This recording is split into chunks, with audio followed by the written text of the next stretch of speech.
celebration.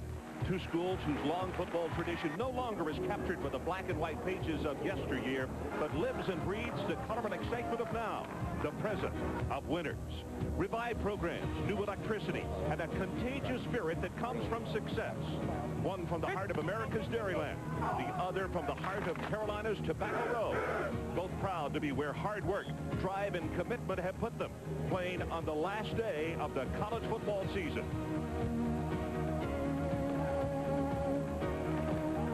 Today from Tampa Stadium in Tampa, Florida, the Hall of Fame Bowl showcasing from the ACC, the 24th ranked Blue Devils of Duke, and from the Big Ten, the Badgers of Wisconsin.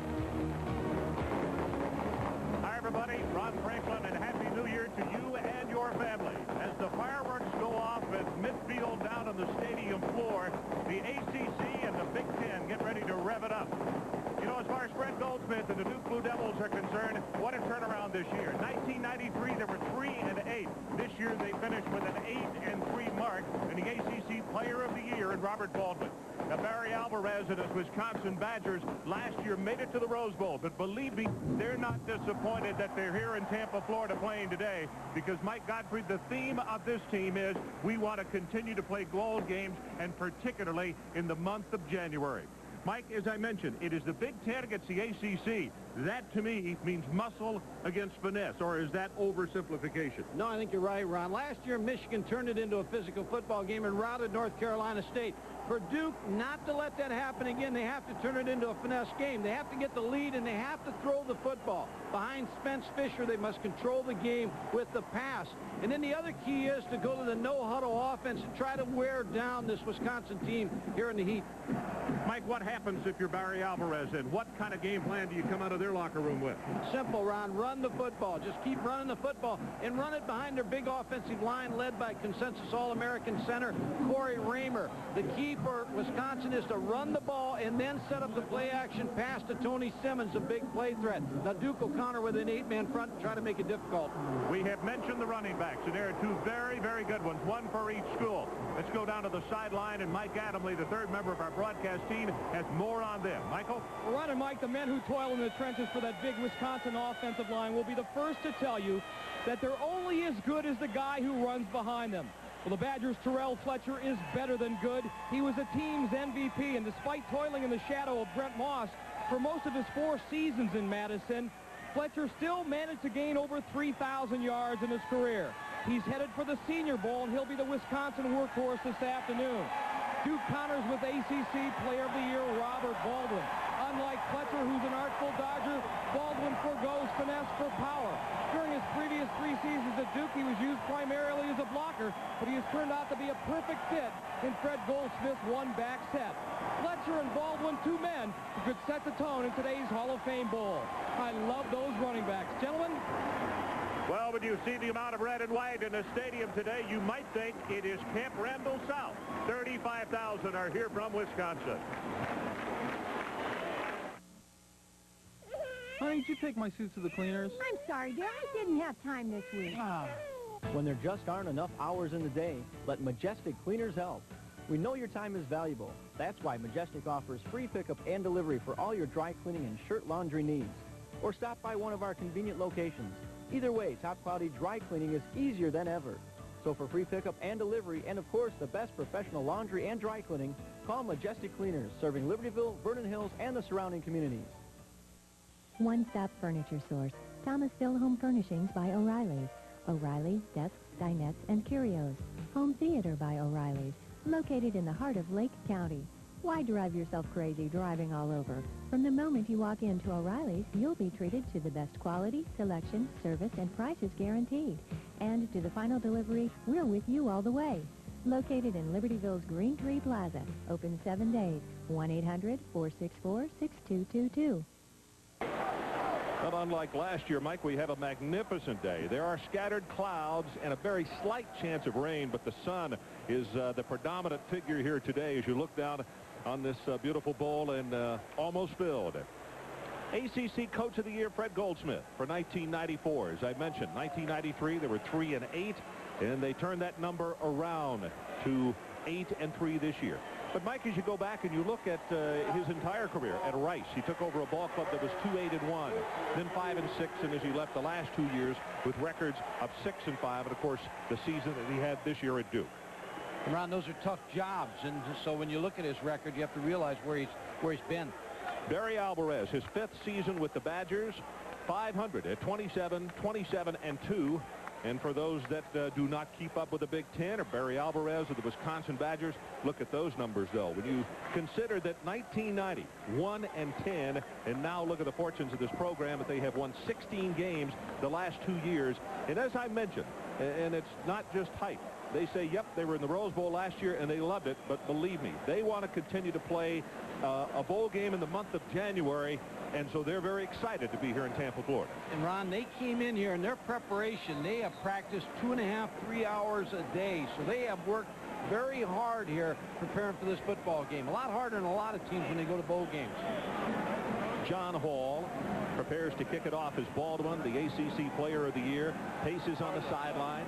His ball club off to a 7-0 start this year, finishing 8-3. And for Baldwin, the last 4 games he was not able to crack the 100-yard mark, but against Florida State, and we all know how physical and tough the Seminoles can be, he had 96 yards on 22 carries in that football game. One of the reasons for the holdup, there is some debris in the middle of the field from all the fireworks that went off. And some of the workmen are out there and trying to get any kind of obstacle that shouldn't be there off the field, right in the middle of that insignia at the 50-yard line. Duke attired in their blue trousers with the white jerseys, blue numerals. And you look at Wisconsin. You know, the red and white of Wisconsin is on Wisconsin. The band, when it came on the field today, to a huge ovation. And as this game goes on, you'll see, boy, this may be a partisan house as far as the Badgers are concerned. A lot of people have traveled south for this football game today.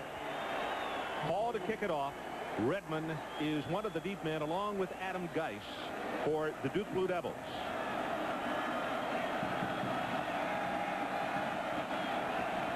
The 1995 Hall of Fame Bowl is underway. This is Redmond from 3 yards deep. And he slides down at the 15-yard line. So let's check the starters on offense for the Duke Blue Devils.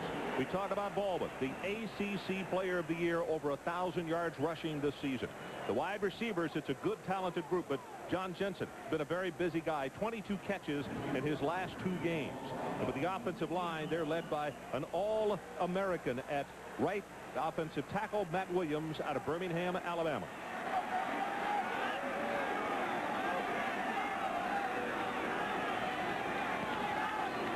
Fisher throws on first down, gets it out in the flat. High at the tight end, makes the reception, and let's check the starters on defense for Wisconsin. Up front, the defensive tackle, Mike Thompson. He spends a lot of time in the offensive backfield, second on the team in tackles for loss. Linebackers, well, Pete Motti, he's only a sophomore, but you'll hear his name a lot today. He had 19 tackles in their final regular season game against Illinois. And in the secondary, Jeff Messenger, only 1 interception away from tying a Wisconsin record. He has 17 career pickoffs.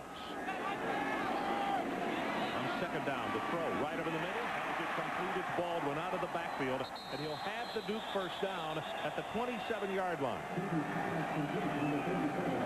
Ron, Duke is opened up with a no-huddle. Now, there's a couple different ways to run this no-huddle offense. One is speed, where you try to wear down Wisconsin. Do not allow them to huddle and to try to let the heat take over. But if you watch Spence Fisher now, he now is looking to the sideline to Fred Goldsmith and the offensive coordinator, Mike Heimerding, because he sees how Wisconsin's going to line up. So they've given them a lineup before. Now they call their play after they see how Wisconsin lines up to the formation. Again from the shotgun, not much pressure. Pass out on the flat to Baldwin is incomplete. Coverage there by Unverzon. And for the first offensive play today, the Duke Blue Devils do not pick up positive yardage. Mike, this reminds me of the same kind of system that Mississippi State has used, and also Oklahoma off Coach Brown. You're right, because what they want to do is they want to line up almost like a basketball play. When you call a timeout after you see how somebody lines up, you want to be able to attack it. That's what they're doing now. Second down and 10. Pressure is on. He's going to be set right up the middle. I told you, Pete Monty will mention his name often, and particularly on big plays, coming from that inside linebacking position. Pete Monty with the blitz. The sophomore linebacker just came scot-free to make this play. Recruited by Stanford in Colorado and chose to come to Wisconsin the day he was recruited. The day he got off the plane, it was stormy weather, it was cold, snow, but he decided that he wanted to be at Wisconsin. Third down and long. Looking, pass is intercepted at the 35-yard line by Chris Hines. And the first turnover and huge break in the ball game going to the Badgers of Wisconsin. Just a bad throw by Spence Fisher. Chris Hines just right there in the area. And what you don't want to happen if you're Duke, you do not want to get behind this Wisconsin team, because then they're just going to turn it into a run football game against you. Spence Fisher looking for the corner route. He's going to throw. Chris Hines, it's right to Chris Hines, number 50. Trying to get the ball to Corey Thomas, number 8, but Chris Hines with the interception. Chris Hines also is a former defensive back. In fact, 3 of these linebackers for Wisconsin formerly played in the secondary, and they had excellent speed, so they cover well. Fletcher, right up the middle, 5, 10, cut it off at 15 to the 11-yard line.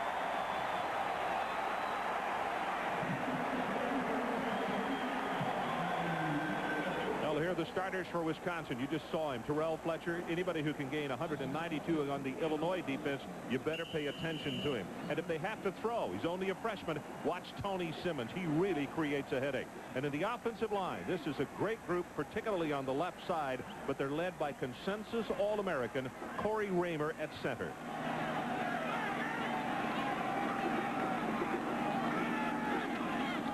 Outside the 10, Fletcher again, this time caught for the ankle, and is going to be knocked down after a gain of 2. It's James Kirkland.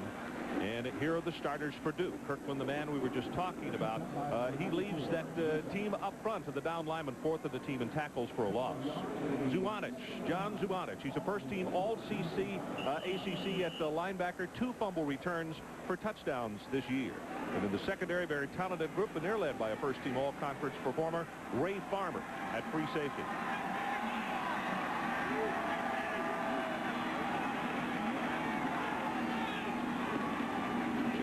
Fletcher straight ahead, inside the 5, down to the 4, and let's see if they give him the 3.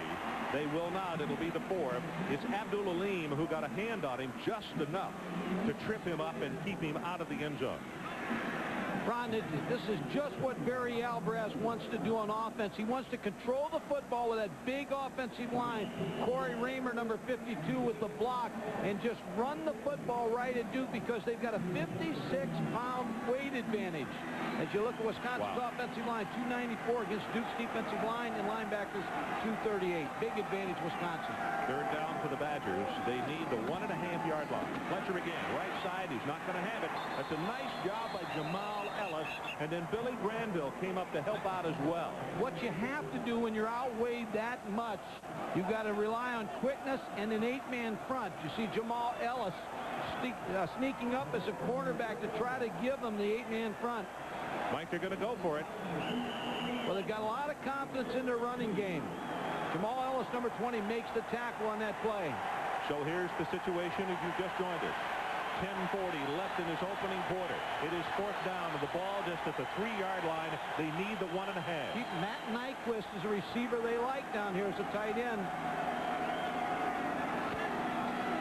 Going to throw right over the middle. Too tall. He wanted Nyquist, and it's just beyond his outstretched hands. So we'll take a break. And what a huge defensive start for the Duke Blue Devils. Following an interception, the Badgers of Wisconsin come away with no points. 10 minutes, 25 seconds left to play in this opening quarter. We'll be right back.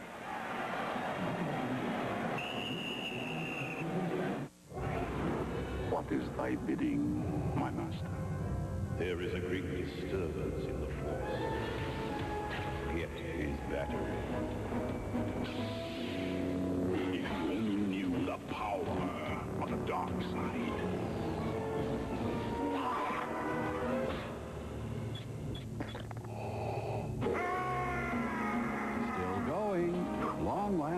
Energizer batteries keep going and going.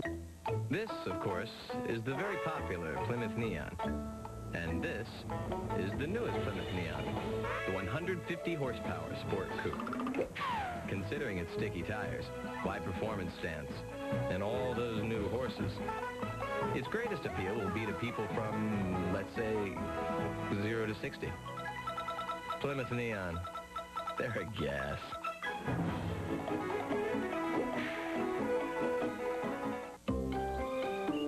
Historically, whenever you had a problem in your neighborhood, there was always someone to help you, just when you needed them most. Today, you can still rely on Thrifty. Simply use your Montgomery Ward credit card at Montgomery Ward Car Rental at all Thrifty locations. So whether you're traveling in your neighborhood or to someone else's, we're there. Your neighborhood Thrifty Car Rental, historically known for low rates.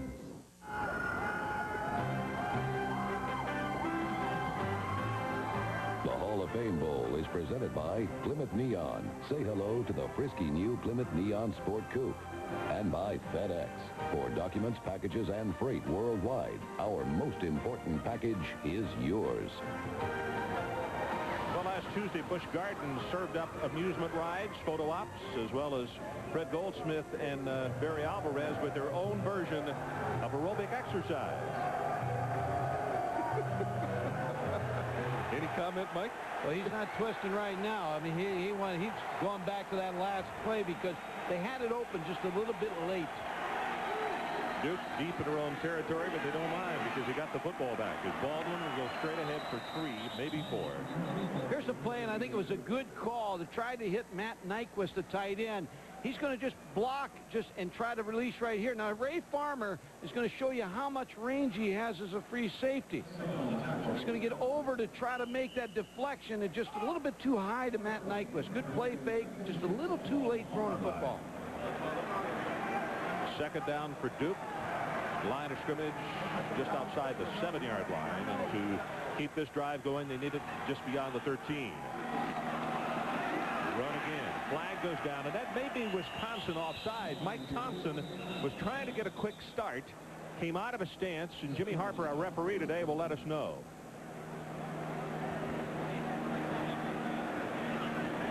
We've got a violation of the neutral zone by the defensive line, 5-yard penalty, previous spot. So for Wisconsin, they start off with a big turnover, but also a couple of small mistakes here. And this is going to give Duke an opportunity with a second down and short. And, Mike, actually a down to play with that they might want to run play action and try to throw the football. They're going to have a tough time running the football today against this Wisconsin defense. They're going to have to throw the football. But they also want to get this clock moving a little bit and get out from behind inside the 20-yard line, get better field position. Baldwin, the senior, out of DeLand, Florida. But they go straight ahead with the quarterback sneak, and Fisher, behind a block of Egg, the center, will have the first down and move the chains. Duke's had a lot of success in the first quarter against their opponents. As you look, they've outscored them 99-34 in the first quarter. So first quarter's been a key quarter for them, and also the fourth quarter.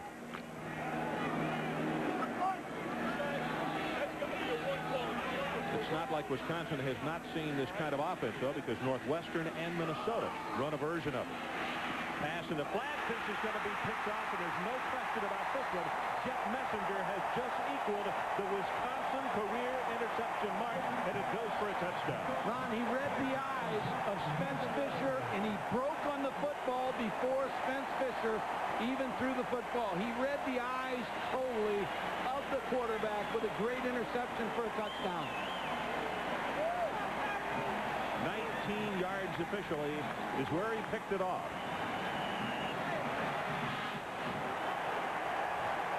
Just got too much of a break. Read the eyes of Spence Fisher, knew exactly where he was going with the football. Snetsky to attempt the extra point, the left footer.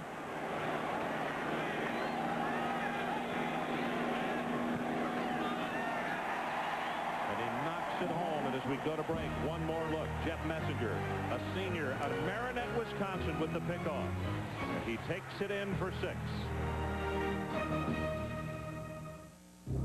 If someone said they wanted a car that was as quiet as a Mercedes, yet as practical as an Accord, that handled as well as a BMW, but was as economical as a Nissan Altima. And that somebody said they wanted all of this in one car? You'd say they had their head in the clouds, and you'd be right. Chrysler Cirrus, Motor Trend's car of the year. It's not just a step above. It's the new plateau. What's the matter, son? I'm kind of worried about a package I sent out for Mr. Jones. Cup of coffee? Well, sending out that package is a big responsibility. Jones knows you'll come through. Hard work, faith, trusting each other. That's what it's all about. Besides, in over 20 years, FedEx has never let me down. What if I didn't use FedEx? Well, then, you're dead. Next time, use FedEx. Hit the lights on your way out. And action! So when you get that craving for 2 all-beef patties, special sauce, lettuce, cheese, pickles, onions on a sesame seed bun, remember, McDonald's Big Mac is only 95 cents all this month. Cut! Cut! Well, how did I do? Was it okay? You just caused a major Big Mac attack.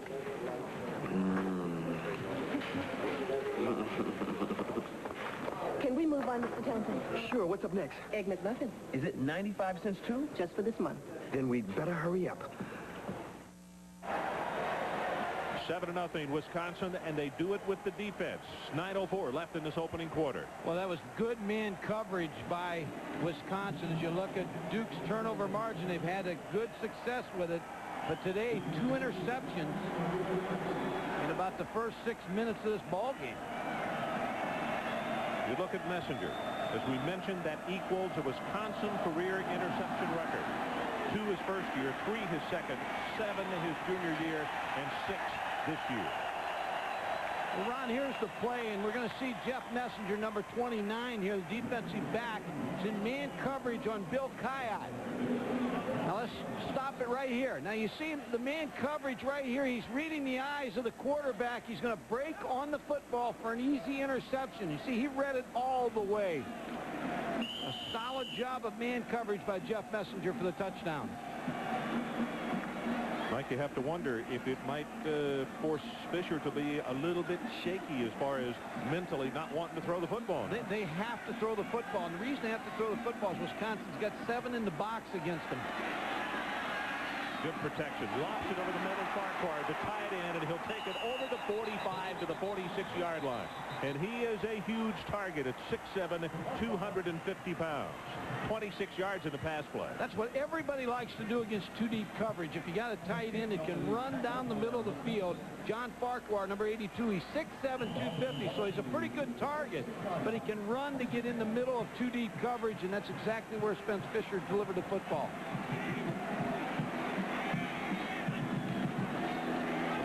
Baldwin. Boy, he gets tagged at the line of scrimmage. Unverzant. Eric Unverzant, the junior out of Central Islip, New York. Good cover guy, and another one of those linebackers, Mike, that I mentioned, who has the really good speed at 4'6". Ron, they've got good speed, but you look at the defense here. There's 7 people in the box. Now, you've got a spread out offense, so you don't have enough firepower to handle the big defensive line of Wisconsin. That's why Duke has to throw the football.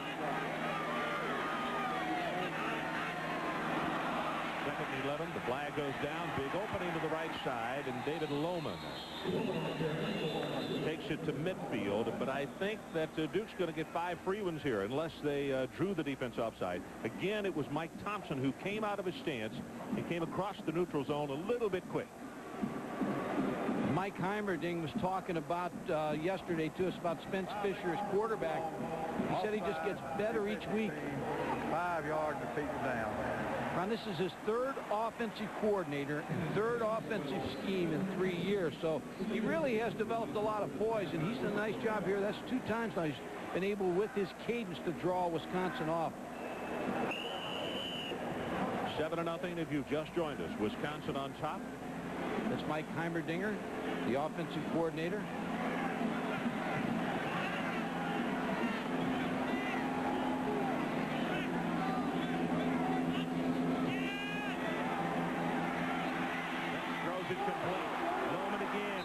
a Duke first down in Wisconsin territory at the 40-yard line as Lysick, a freshman out of Bethlehem, Pennsylvania, is there to make the stop, and good pressure from Mike Thompson again. Good pressure by Mike Thompson. But when you watch this Duke offensive football team and defensive team, and they can't get flustered because this is what they have to do to win. They do not have the athletes that Wisconsin has. So they've got to be able to throw the football with good mix and also blitz on defense. They fake the counter. Sets up. He's got a man open deep and throws it. It is intercepted. The third interception in this opening quarter, and it's Lamar Campbell. And he had Jensen wide open over the middle, didn't see him. And Ron, Lamar Campbell is starting for the first time today. And the coaches were not worried about him. Tom McMahon, the secondary coach, said he's going to be a great player. We're not concerned at all about him starting this first game. We'll take a break. Back from Tampa in just a moment.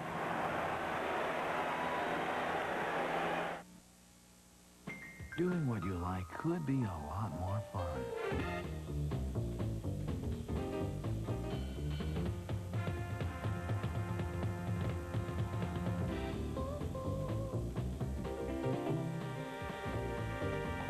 Especially when you're doing it in a 1995 GMC Jimmy. See it at Patrick GMC Truck in Libertyville, where you'll find a great selection and a great deal. Patrick GMC Truck in Libertyville. The moment you enter Thomasville Home Furnishings by O'Reilly's, you'll be filled with ideas for every room in your home. Hi, I'm Gary O'Reilly. Please stop in to see the new group from Thomasville, the Mahogany Collection. No room in your bedroom for a TV? There is now with Thomasville's Callista TV Canopy Bed. Introducing Thomasville's Wyndham Hill Oak Bedroom Set. Here's the new Home Run Youth Collection from Thomasville with over 50 pieces available. Thomasville Home Furnishings by O'Reilly's in Libertyville's Green Tree Plaza. Showcase of premier talent will be on display at the first ever Busch Atlantic 10 Great Midwest Challenge. At 7, John Chaney leads his Temple Owls against the Marquette Golden Eagles. Then at 9, the St. Louis Billikens try to stop the UMass juggernaut of Lou Rowe and Marcus Canby. The Busch Atlantic 10 Great Midwest Challenge tips off Thursday at 7, only on ESPN.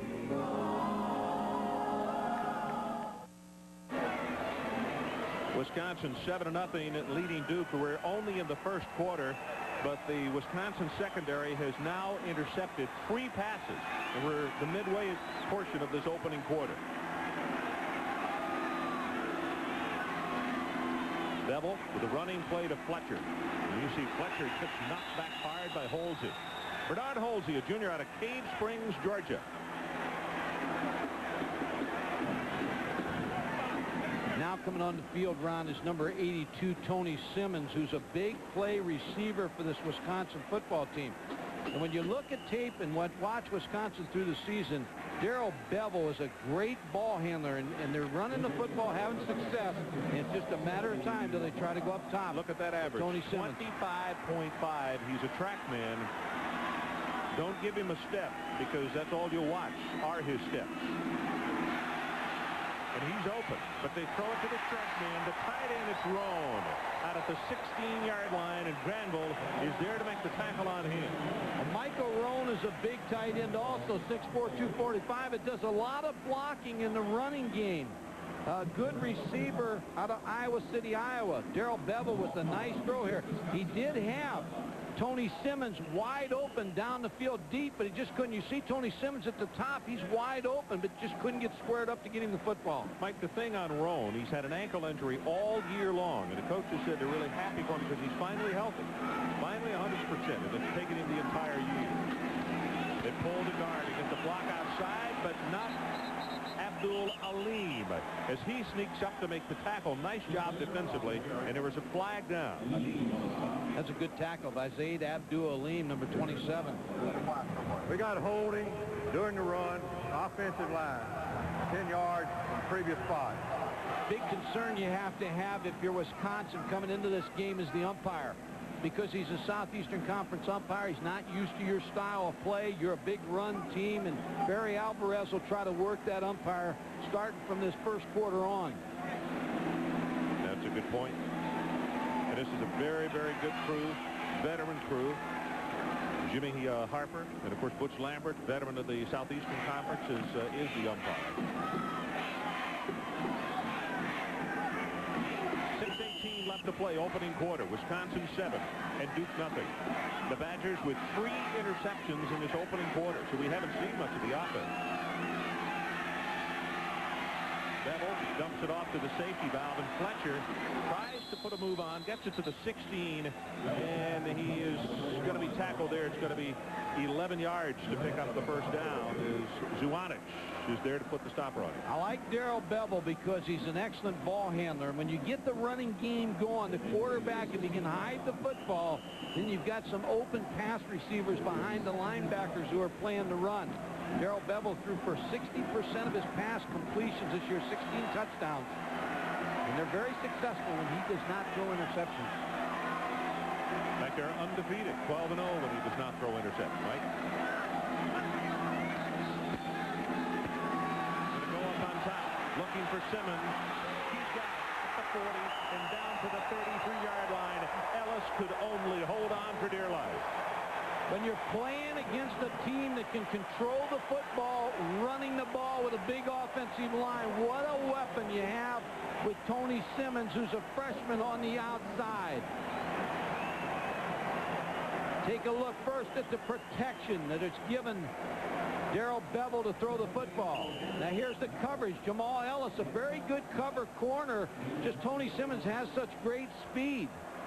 He was on the scout team at the beginning of the year when this team went to Colorado. Lee Dramus got hurt, broke his leg. And that's right. He was not even on the dress list for the Colorado game. And if not been for injury, they say he might not have really played this year. 52 yards in the pass play.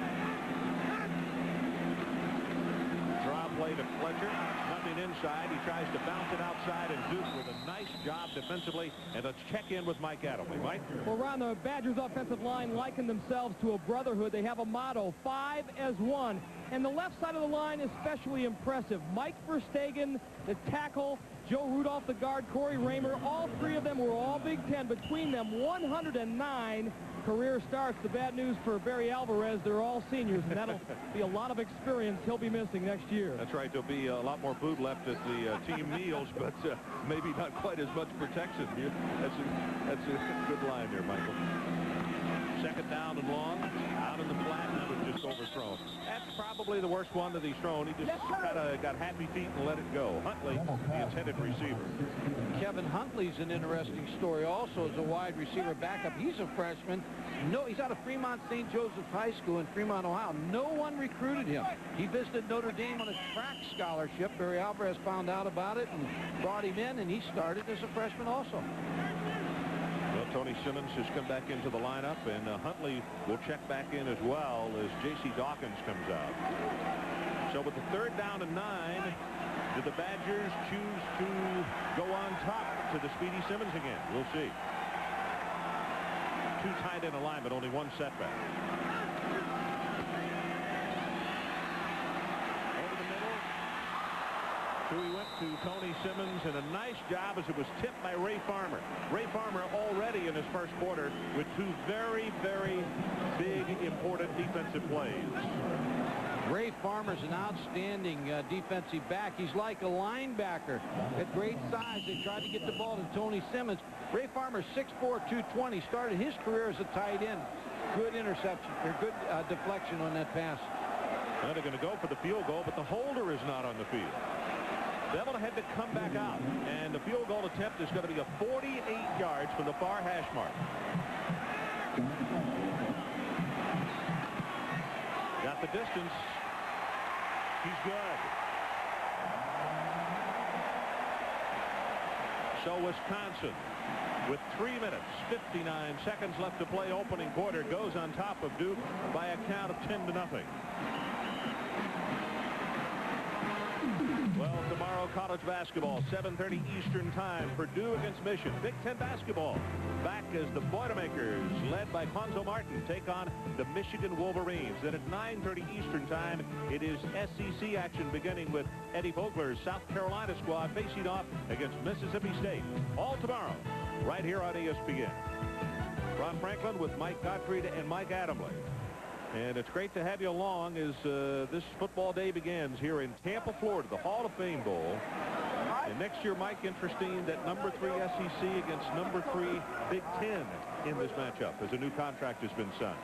And Ron, we have to say congratulations to Tom Osborne, his staff, and fine football team. It was an excellent football game last night. Well-played ball game, both teams. And Tommy Frazier was able to come back and won the award, the most valuable player in the first game of the year, the Kickoff Classic, and he ended it with the most valuable player in the Orange Bowl.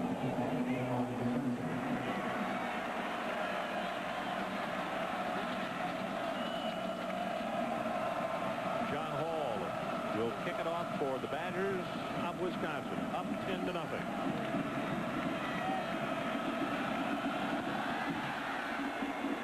Very high. This one's not going to reach the end zone. It's going to be Redmond from the 1. Return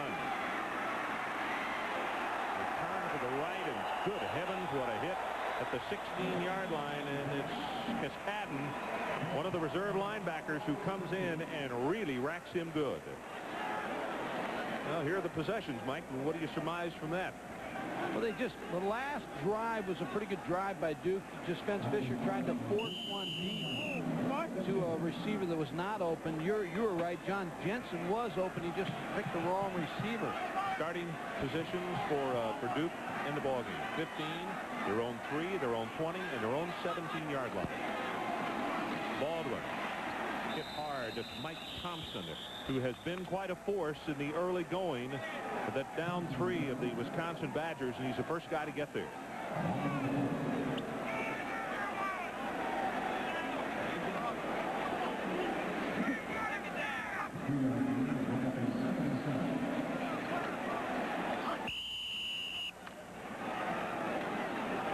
There are the numbers: 1,187 yards, 12 touchdowns, 276 rushes for Baldwin.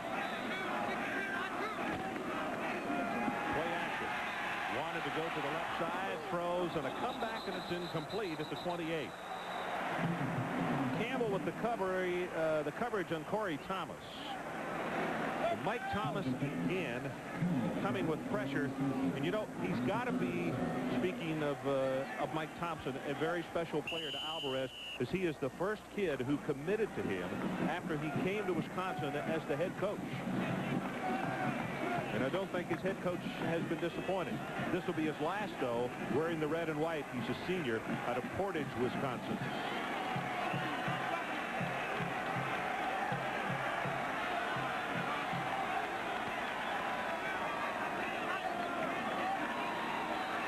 Looks up the middle. Pass hits the linebacker right in the back. Umberzak got hit in the back because of the pressure coming on Spence Fisher. And Fisher is down back at the 8-yard line. And it was Mike Thompson, one of those, coming with pressure. Also Pete Monty from up the middle. Ron, you got to give credit to the Wisconsin defensive backs. They're coached by Tom McMahon, but they're doing a nice job of confusing Spence Fisher. They're moving around just before the snap of the football, and Spence Fisher is not getting a good pre-snap read. Pete Monty on the blitz. It's the second time they brought Pete Monty with success, and Spence Fisher is down. Joe Pickens is the backup quarterback. Went to Ohio State out of high school, Cleveland St. Ignatius High School. So and transferred to Duke. 11 out of 18 this season. Took his team to the state title in Ohio. People thought that he was going to be an excellent quarterback at Ohio State. They were 27-0 when he was in high school, threw for over 2,200 yards and 21 touchdowns as a senior. And also at Ohio State, he was an academic All-Big Ten that first year there. And a good round of applause for Spence Fisher, who is up and going off the field on his own. He's having a tough time because of the pre-snap. The pre-snap, the quarterback likes to get some kind of idea what the secondary is doing, but Wisconsin's moving their secondary around after the snap of the football and confusing Spence Fisher. Kruger's punt. Wobbly spiral. This is Keith Jackson on the run at the 47. Gets by 2 tacklers and is going to be bumped out of bounds at the 41-yard line. It's a 34-yard kick. Well, today's appearance for the Blockbuster Video Blimp is part of its 1994 nationwide tour on behalf of the Children's Miracle Network. Ron, the key now for Duke is they've got to get a stop, and then their offense has to control the ball a little bit more because Fred Goldsmith's defense is going to wear out here. As this game goes along with this big offensive line pounding on them every play, cannot allow this offense to be on the field that long. Field position again for Wisconsin is excellent. Fletcher to try to stretch it out. Turns the corner, yes, breaks the tackle 35 and down close to the 30-yard line. That's a gain of 11 yards as Halsey finally pushes him out of bounds. Ron, we'll talk about the offensive line and tight end Mike Rohn. Just watch them to take the first step, and then they just want to get on the Duke defenders and just kind of shield them a little bit. David Hawkins, 21, just getting blocked there. And then Terrell Fletcher picks a hole. It's not an offensive line that comes off the ball and pounds you. It's an offensive line that comes off and shields you and lets the quarterback pick the hole. Ron Johnson, who does an excellent job of blocking. Fletcher again. This time he'll take it for 3, maybe 4 as Ray Farmer comes up from the secondary. Interesting as you look at Johnson just to the right of your screen. Mike, he's the fullback. He only has 1 carry this year. Everything he's done offensively is catching the football. He either blocks or catches passes. He's a guard. That's right. Woody Hayes used to recruit fullbacks and put them at guard. Barry Alvarez has a guard playing fullback.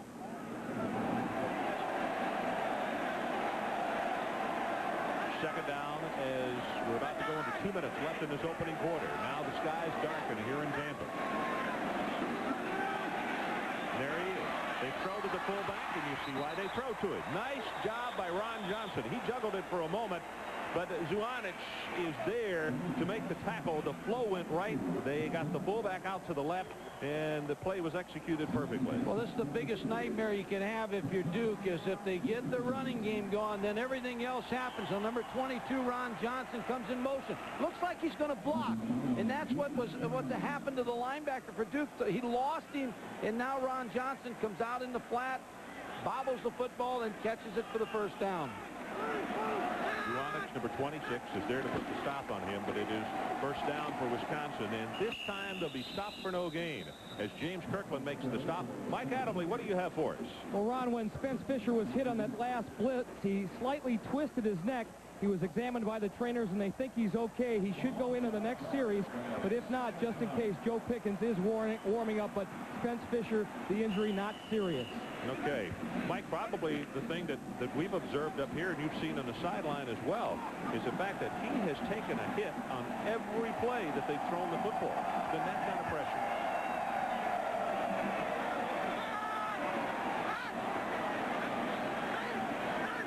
Bevell with a second down, just over 10, and here's the reverse.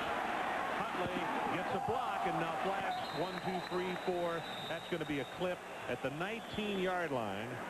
Mike Verstegen, the right tackle, the left tackle pushed the defender in the back. G. Edwards came right up saying, that is correct. That should be a penalty. Illegal block in the back. Offensive team during the run, 10 yards and spot a foul. Mike Verstegen, number 67. What you liked is the left tackle. He's just a cleanup man now. All he wants to do is clean up on T. Edwards, number 7, but pushes him in the back. I know he got a penalty, but you could see as he pulled and did the turnaround and everything. Those linemen have some really nice feet, and you could see why they run the football so well. 10-0, Wisconsin. About to go under 1 minute to play, opening quarter. Fletcher hit in the backfield, breaks off the tackle, and takes it to the 24-yard line. Well, he's some back, Ron. He started as a freshman at Wisconsin, then Brent Moss emerged, and then Terrell went to the bench and was a backup for Brent Moss, and the coach said he never got down. He kept his chin up, and he's the only player in school history with over 4,000 all-purpose yards. You know, Mike, maybe from tackle to tackle, they lose just a tad, but boy, on the perimeter, I think they gain tremendously. He's really tough when you get him out there. He's the type of back you can give it to him 30, 35, 40 times. Against Illinois, he had 104 yards in the first half against that excellent defense. 192 total against Illinois. As I mentioned off the top of the telecast, if you can do that against that defense, you deserve a lot of attention. Bevel pump, goes for the end zone, had him open, and overthrows Huntley. I think Kevin Huntley's going to claim that he was interfered with because he never really come out of the break on the post route. Looked like he got knocked off stride. Well, John Hall comes back out. Wisconsin leading 10-0. He already has one field goal, and this one's going to be placed down at the 33, so a 43-yard attempt. Bevel to hold.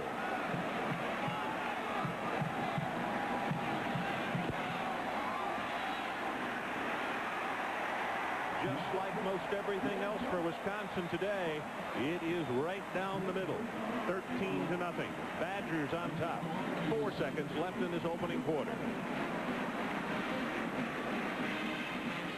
Let's take a look at Kevin Huntley, the wide receiver. Looked to me like he should be open. He's at the top of the screen right here, and he's going to work down the field and run a post route, but he never gets to the post. Let's see why. The outside receiver, there's the hold right here. Let's see if we can back it up a second. Back it up. Kevin Huntley right here as he makes the break. Stop right here as he makes the break on the post. He's going to be held by T. Edwards, number 7, and that's why he didn't come out of the break.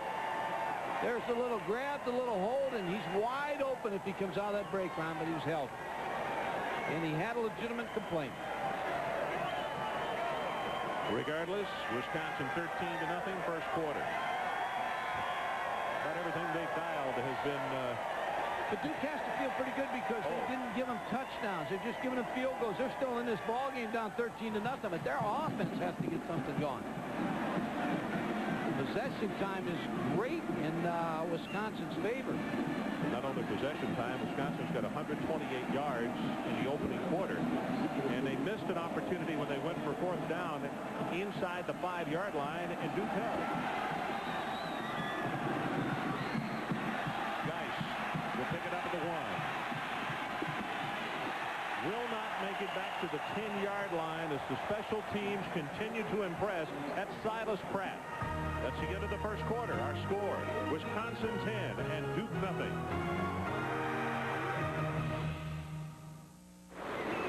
Football's on.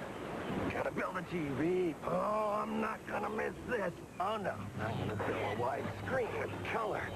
Stereo sound. Then we're gonna build the big speakers. At the end of 1, Bud Light leads 7-0. What action? Get your game card where you buy Bud and Bud Light. Iggy, this is amazing. You could win $1 million. Yeah, but something's missing. Now what are you guys looking at?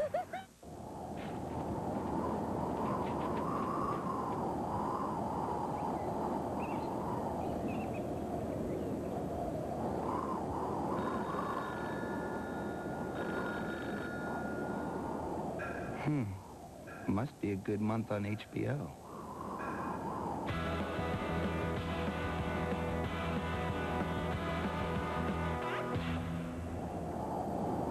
HBO. With 132 frisky horses under its hood, the 4-door Plymouth Neon is one pretty fast car. In fact, it's so fast, it just blew 2 of its own doors off. Say hello to the brand spanking new Plymouth Neon Sport Coupe. Performance suspension, ABS, and a cool new look.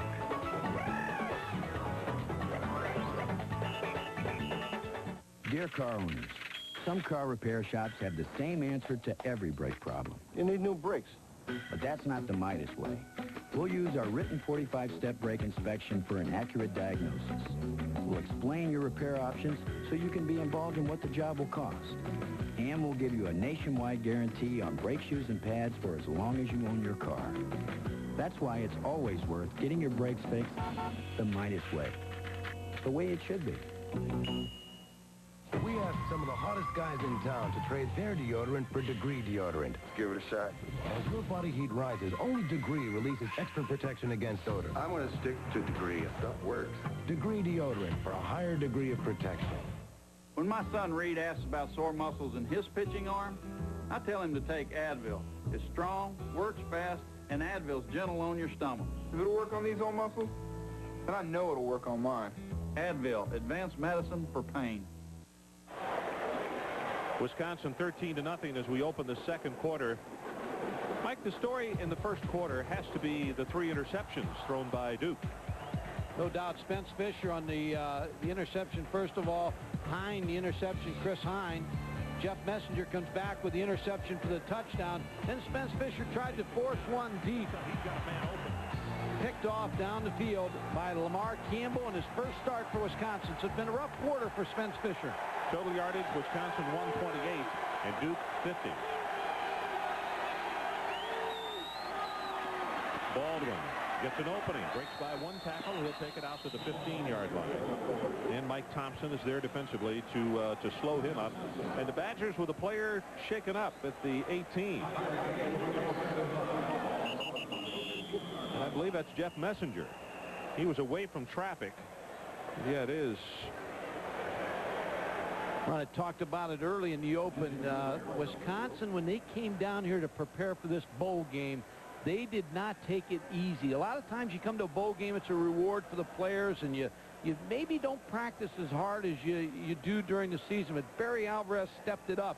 And when I talked to the assistant coaches, they said, hey, the guys who were with Iowa when they went to the Rose Bowl, they said, hey, we practiced hard. We went out there and lost, and we're just going to turn up the temperature on our players, and we're going to make sure they know they're here to play a football game.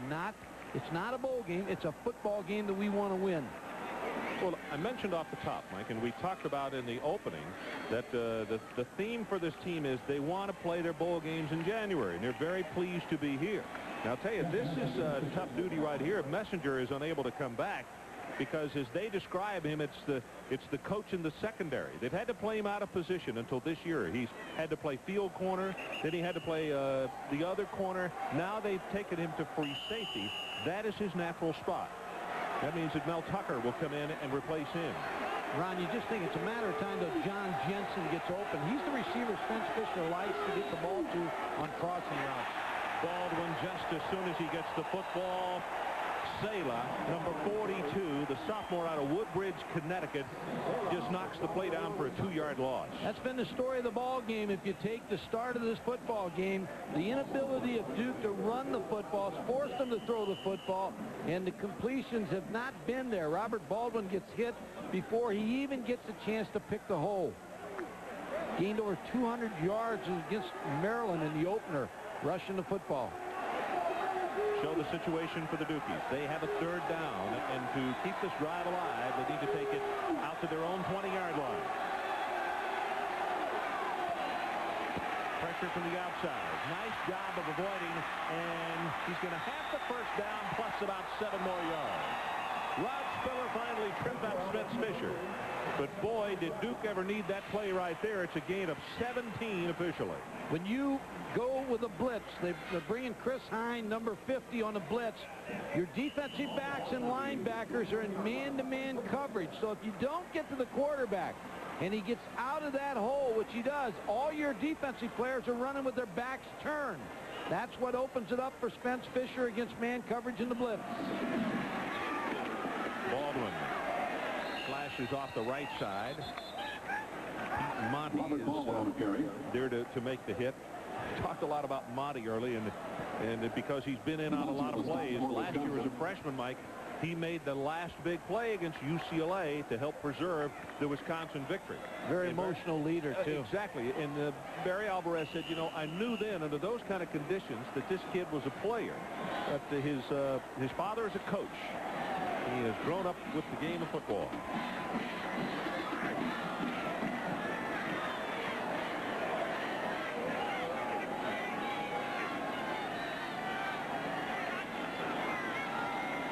Fisher, good protection this time, but the pass almost intercepted, and now here comes a flag. Probably they're going to call Kenny Gales for the right hand in the middle of the back. He knocked it away with the left, but he also gave a little shove. There's no doubt his right hand will be on the receiver, Robert Baldwin, out of the backfield. But again, another misread by Spence Fisher. 1st down, spot a foul.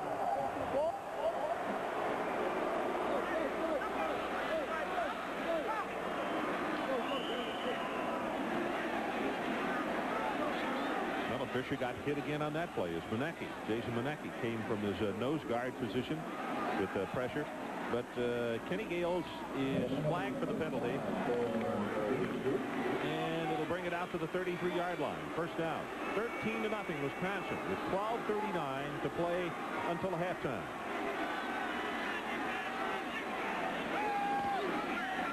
Baldwin, flea flicker. Fisher's going to run it. He'll pick up 5 in the play. Unberzot comes over to make the tackle on the quarterback scramble, but nobody from Wisconsin was fooled on that play. Here's the key, Ron. When you look at the secondary, now it looks like too deep, these two deep players. But watch just before the snap of the ball. They make him look like it's a too deep coverage. Now watch him sneak up. Now it's man coverage all the way. And Spence Fisher's having a difficult time with the secondary movement of Wisconsin.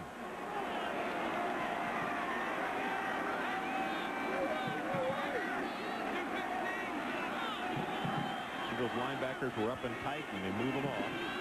But they bring the man up the middle. Pass in the flat, and they got Kayat open. At the 50, down to the 40. And Kayat knocked out of bounds as a flag comes down inside the 35-yard line. Well, Bill Kayat came wide open in that reception. Coaches said he's a wide receiver in a tight end's body. Does things on the field that you can't coach. Makes things happen. 6'4", 225 junior. The white team, 10 yards and spot a foul. Still be first down. It looks like another DB got hurt on that play. Did Tucker? Where is he, Mike? I don't see him on the field right now. So Wisconsin, this was already a problem area. There he is. Good shot, guys. Messenger's already gone. They're taking him off the field. Can't lose too many of those folks. They didn't have too many to begin with because of injuries and also with suspension. And Ron, they get a holding call, so they back them up 10 yards from the... Flags come down. I think they got him with a cadence again. Terrell Carter has come in at that safety position now. This is a thin secondary. You take 2 of those players out of there and... defensive line, violation neutral zone, 5 yards. The result becomes, Ron, that you can't do as many things in the secondary as you'd like to do when you're playing some down-the-line players. So maybe it limits you what you can do. Here's Tucker, a little water down the back. He seems to be okay. We'll see if he comes back in shortly. 1st and 5, and they go with a running play. Not much there. Hit at the line of scrimmage and knocked down. They're going to say no gain in the play as Munecki comes from his nose guard position to make the tackle. And Pete Monty just finished him off and ran through. Mike Adamley, let's check with you quickly. Jeff Messenger has just been taken to the Wisconsin locker room talking to the Badger trainers. They think he's got possible bruised ribs, maybe a hip pointer, but they're taking him in for further examination. We won't know if he'll be ready for the second half or not until a little later in the game. Okay, Mike, thanks. We'll stay in touch with you on that. He had an interception for a touchdown in the first quarter, which tied him to the all-time career interception mark in Wisconsin. Quick pass, it's Kayat at the 35. And Billy will be shoved out of bounds. That's enough for the first down for Duke. So they'll move the chains again as Tucker is back in the game and he makes the tackle. Mike had a good long visit with Eddie Kayat, his father, who has been around the pro game. Is a Hall of Famer down at Tulane. Comes from very good stock. And, of course, his uncle, Robert, in the Hall of Fame at Ole Miss, played professionally. Baldwin, as the flag is down, has 5, has 10, counted off at 15. Baldwin with his longest run of the day. Lamar Campbell puts the stop on him, and now let's see what the flags are about at the 35. Defensive team, violation neutral zone, penalty decline, first down. 4 times in this first half, Wisconsin has gotten caught with a move. Ron, Duke likes to throw their running backs. This is a previous play before the last one where T.C. White, we'll come back to it here in a second.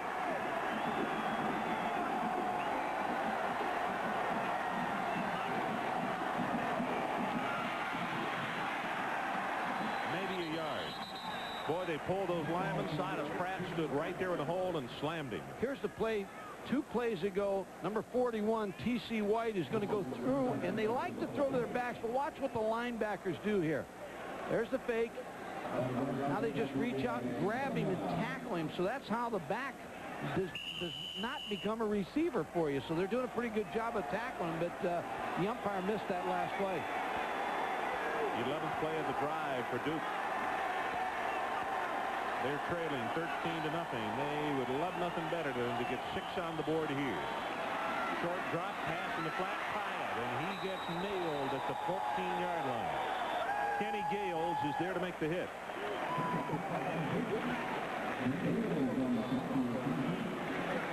Well, this is what happens with those injuries we're talking about. Gales and Brown, they're regular, particularly Kenny Gales.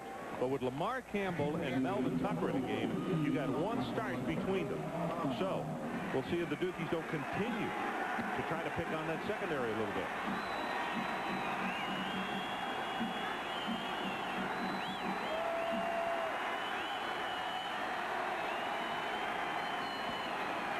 Short drop pass over the middle, has it complete. It'll be 1st and goal Duke. Corey Thomas on the receiving end of that Spence Fisher pass.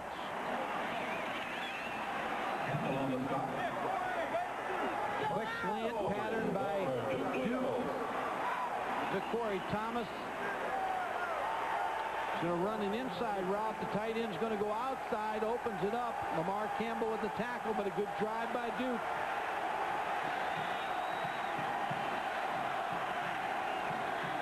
Baldwin up the middle, at the 2, at the 1, touchdown Duke Blue Devils.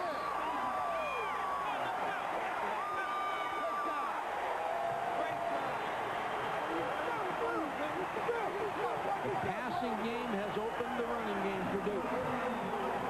Boy, I'll tell you what, if any war had ever needed plasma, this one did, and it came at the right time for Duke.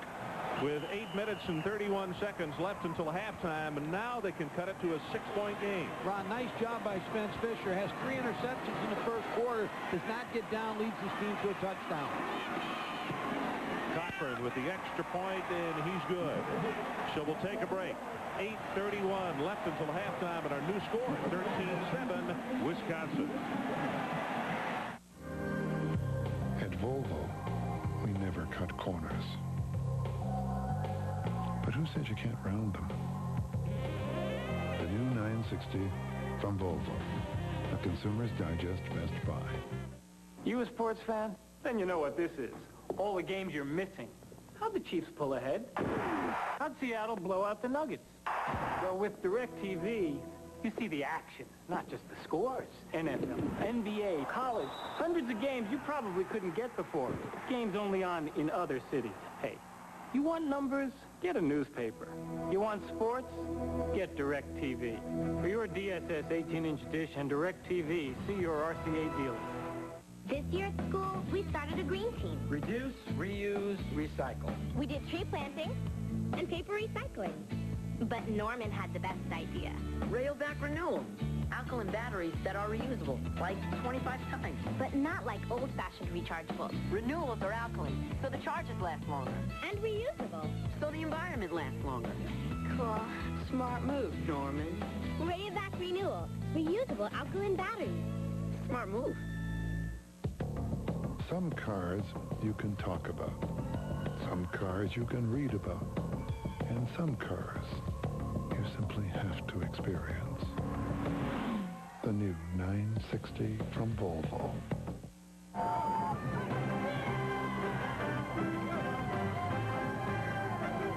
The Hall of Fame Bowl is presented by Volvo. Volvo reminds you to drive safely. Well, the Badger Band, Duke players and fans all whooped it up at the Ybor Bowl blast held on Saturday, the city's Latin district. It's Mardi Gras, Tampa style. 13-7 our scores. You see 8:31 left until halftime. Cochran prepares to kick it off for the Duke Blue Devils. Huntley from the goal line.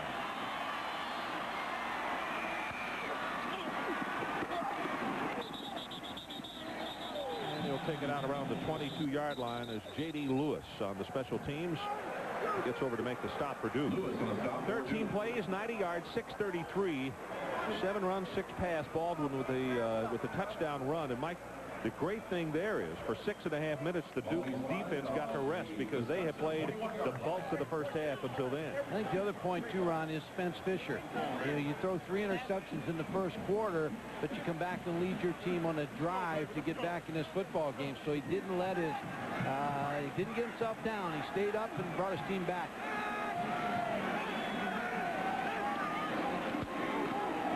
Fletcher with the carry.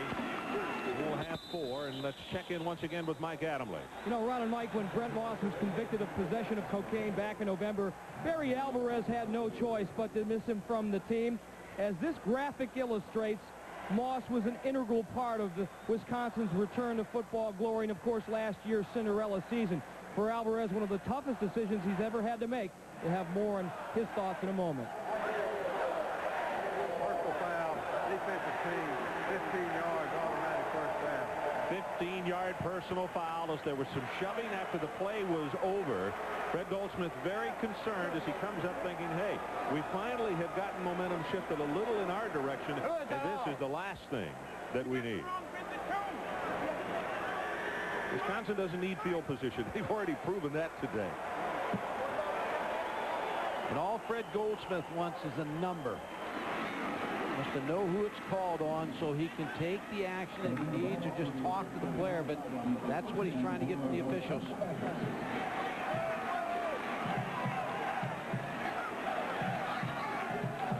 Checking his list right now. Play action. Devil puts it on his hip. Going to go up on top for Simmons. Knocked away. Let's check once again with Mike Adamle. Mike?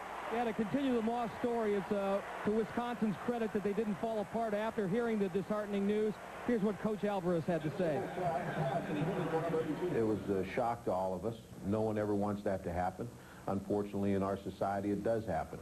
It happens to families. It happens in many businesses. I think it was a shock, but you have to deal with it. We're trying to support Brent in whatever way we can through the university and trying to get him help and allowing him to go on with his life. Yet our football team had to go on also. Well, it was a shocker, and the players to the man would say that it took him a bit to get over it. Pass to Ron Johnson, the fullback, and he will take it out to the 47-yard line as Abdul Aleem puts the hit on him. Bevel now 5 of 10. Ron, you have to make some tough decisions as a head coach, but I think what Barry Alvarez said, they're trying to support Moss. I think he's back in school right now, and he will, Barry Alvarez says he'll let him work, and they'll work with him and try to continue his development as he tries to go into pro football, but he's not going to turn his back on the player. Well, Ron Johnson is the injured player. We'll come back and give you a report on him. 7:38 until halftime.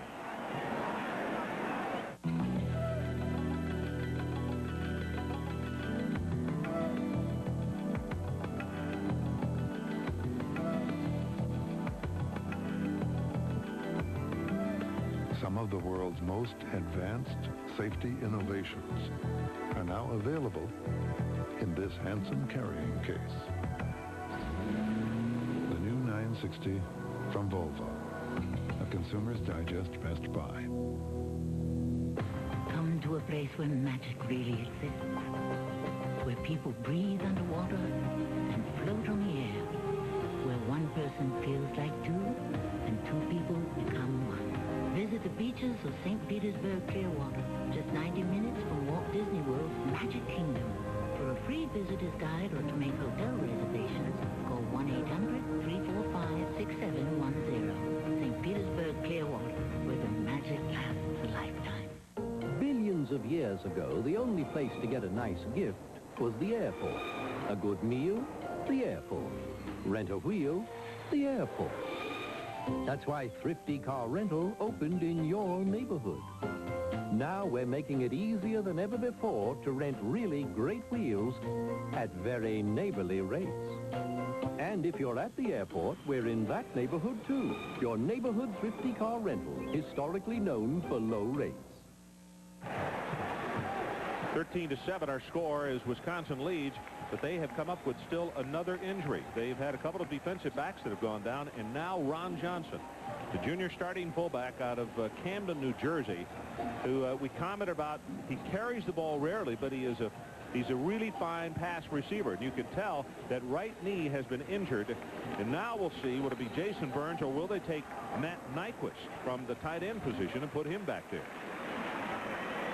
Well, college basketball coming up tonight. Boise State against Utah State. The Broncos won last year's Big Sky Conference tournament. The Aggies of Utah State tied for second last year in the Big West Conference. That is at 12:30 a.m. Boise State and Utah State. Bevel in the pocket, pressure on him, and he gets the pass complete. That's a nice job of hitting, I guess he was the hot receiver, J.C. Dawkins. That's exactly what he did. He hit the hot receiver with a blitz on, but Terrell Fletcher, number 41, made it possible because he was able to pick up a block to give Darrell Bevel time enough to throw the quick hot receiver. Mike, it's one of the few times as Zuanich was coming out of blitz that time, but one of the few times that Duke really has put pressure on him, and I think they're going to have to. I don't think they can just play a pat hand, do you? Tough thing is when you blitz in the tough running game, if they break the blitz, then you're going to have a big running lane for Terrell Fletcher, but they've got to mix it up. First down from the 45. Here's Fletcher. Nothing outside on the right, and look at that. He gives a dead leg as he gets hit, and he'll fight it for 5, maybe 6 more. And on the sideline, the Duke coach is saying, wrap up. Wrap up on the tackle. You can't just hit him. Pollock makes the tackle. Duke trying to make an adjustment defensively, trying to back some of their defensive linemen off the ball, flex them a little bit with the quickness and speed, trying to beat the block of the big offensive lineman of Wisconsin.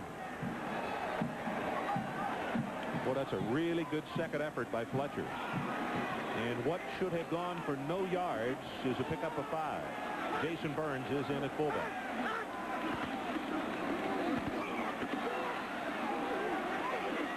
Bagley will come up and make the hit on him. Well, there's an upset. A fullback carries the football for Wisconsin. Well, it was a good hit by Carlos Bagley. And now what Duke's trying to do is crowd the football again with their linebackers and bringing up Ray Farmer. Brett Goldsmith knows he does not have the talent to sit in there against Wisconsin. He's got to create something at the line of scrimmage. He's got to bring one more person, one more defender up than Wisconsin can block. Just got a report from the bench. Johnson is a sprained ankle, questionable whether he will return or not.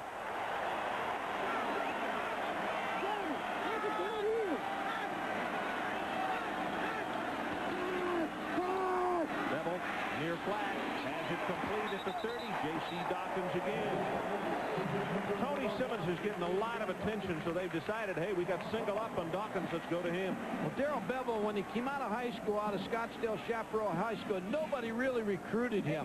Went to Northern Arizona, and you see his record here at Wisconsin. He's 18-3-1 when he's healthy, but went to Northern Arizona for 1 year, then left Northern Arizona and went on a Mormon mission to Cleveland, Ohio. He said the only running he got into was, when he was on that mission was running away from dogs and people with guns.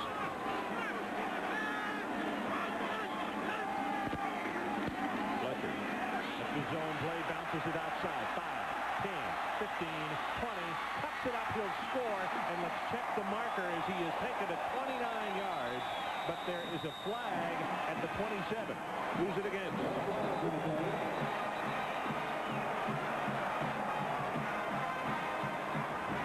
During the run, holding offensive line, 10 yards and spot a foul. Said before, the umpire was going to play a big factor in this football game because Houston, Barry Alvarez is on the umpire. That's a concern when you go to a bowl game. You get other officials that's not used to your football team. Different styles. Joe Rudolph, left guard, really with a good block. Mike Alvarez made an interesting comment about him when he said that Rudolph is so good at trapping that we only do it to the right side so we can pull him from the left. The 63, Joe Rudolph, coming around the corner with a block. Now that's the call for a hold on Joe Rudolph. It didn't appear that he did hold on that play. Bevel goes up on top, but the end zone's going to be knocked away and intercepted. Granville gets the tip, and Duke will stop him and go out of bounds inside the 10. Pollock with the tip.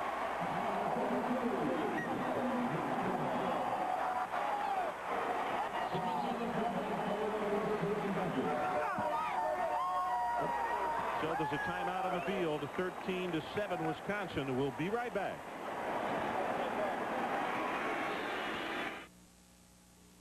Doing what you like could be a lot more fun.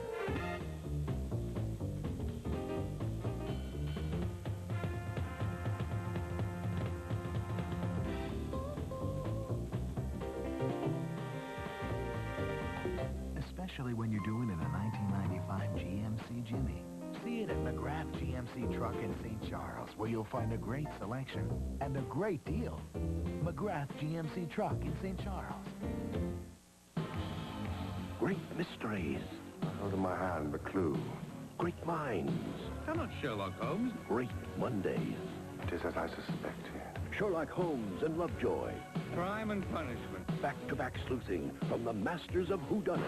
Aha! The Monday Night Mysteries on A&E.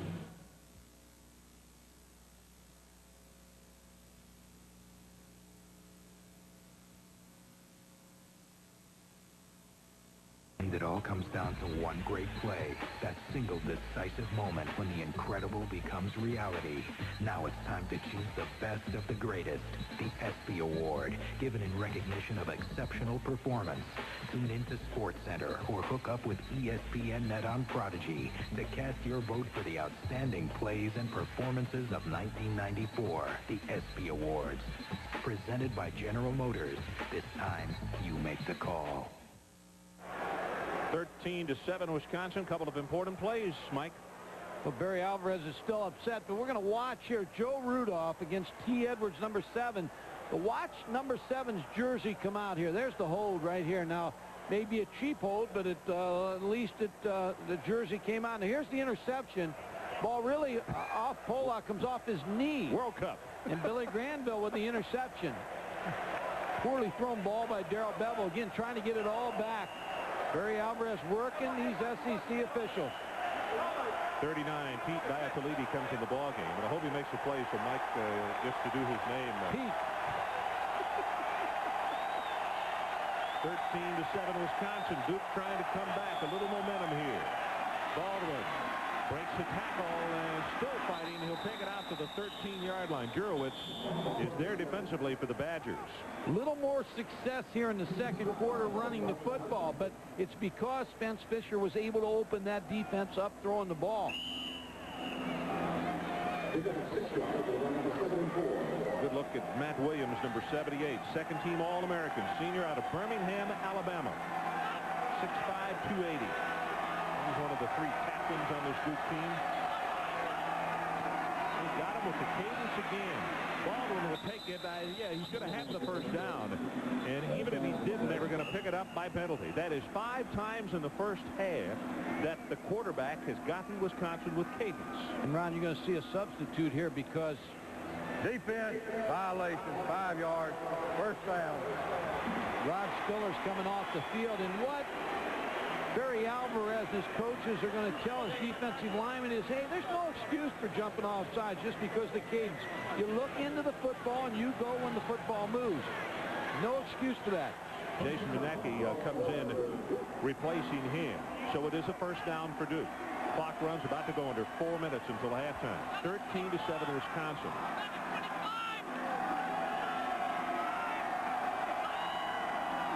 Fisher with a give to Baldwin. Bounces outside. Going to have 3-4 tough yards. Unberzak from that linebacking spot comes over to make the hit on him. Mike Heimerdinger, the offensive coordinator, said the other day that after Robert Baldwin had his game with Maryland, his first game where he gained over 200 yards, after that, if he didn't gain 100 yards a game, fans would say, well, he really didn't have a good game. But what he tried to remind him was he catches 7 passes out of the backfield. He blocks every play. He's an all-around player for us.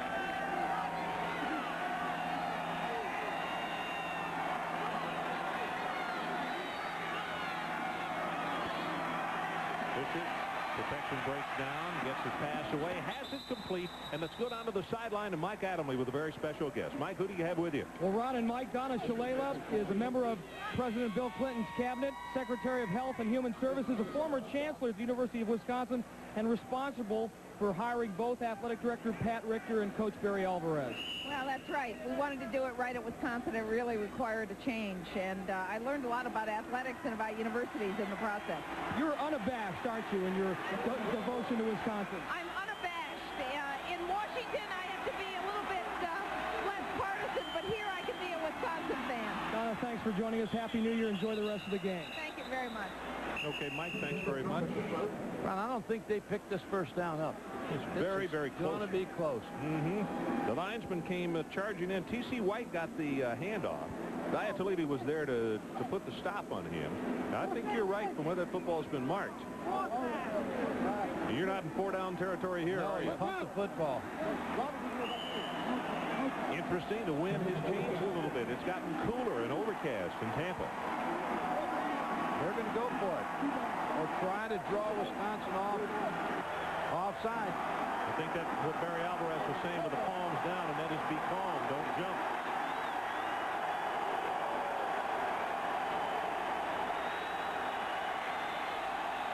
And now here's a flag.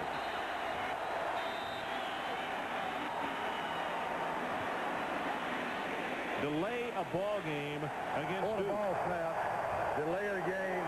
Offensive team, 5 yards. Well, unless we go in the locker room and ask that gentleman, Fred, was it going to be a fake or were you really going to go for it? We'll never know. Well, I would think he was going to just try to draw him offside. I don't think you would go for it on that play. You're down by 6 in your own territory.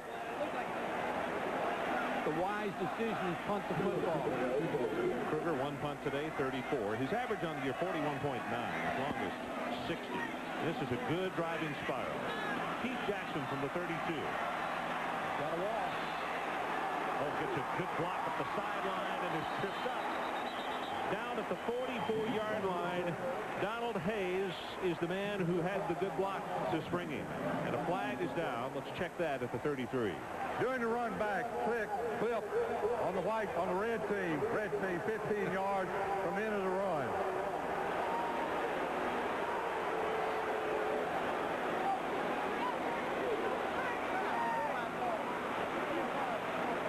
So Wisconsin's going to take a walk back, and the situation is 2:06 left until halftime. Badgers leading it by 6, 13-7.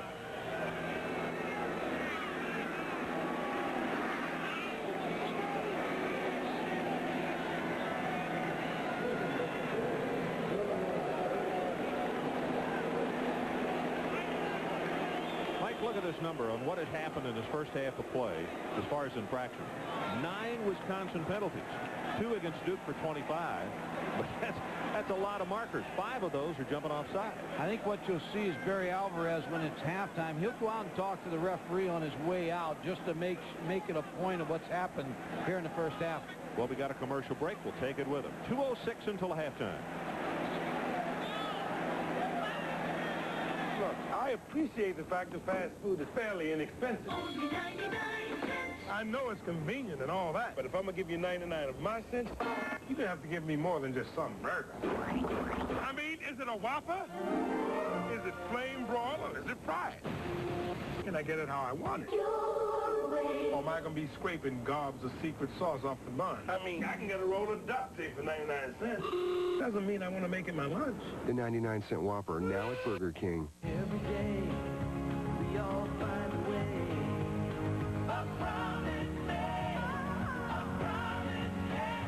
I'm giving it all back. America's most complete source of auto parts, a national warranty program, and customer service only Napa can give. No wonder more people trust Napa to keep their vehicles running. We keep America running. We keep America running. Hi, Martin Long. Let's say I'm one of those franchise motel chains. Same name, maybe, but never two alike. Well, it's my Uncle Herb.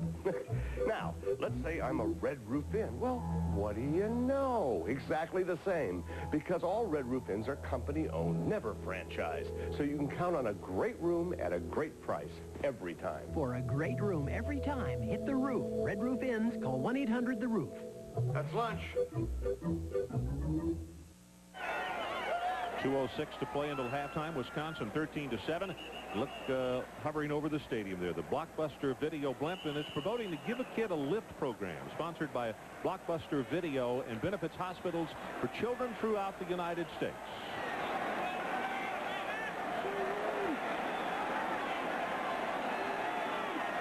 Six-point lead, Wisconsin, and they get the ball back just over 6 minutes till intermission.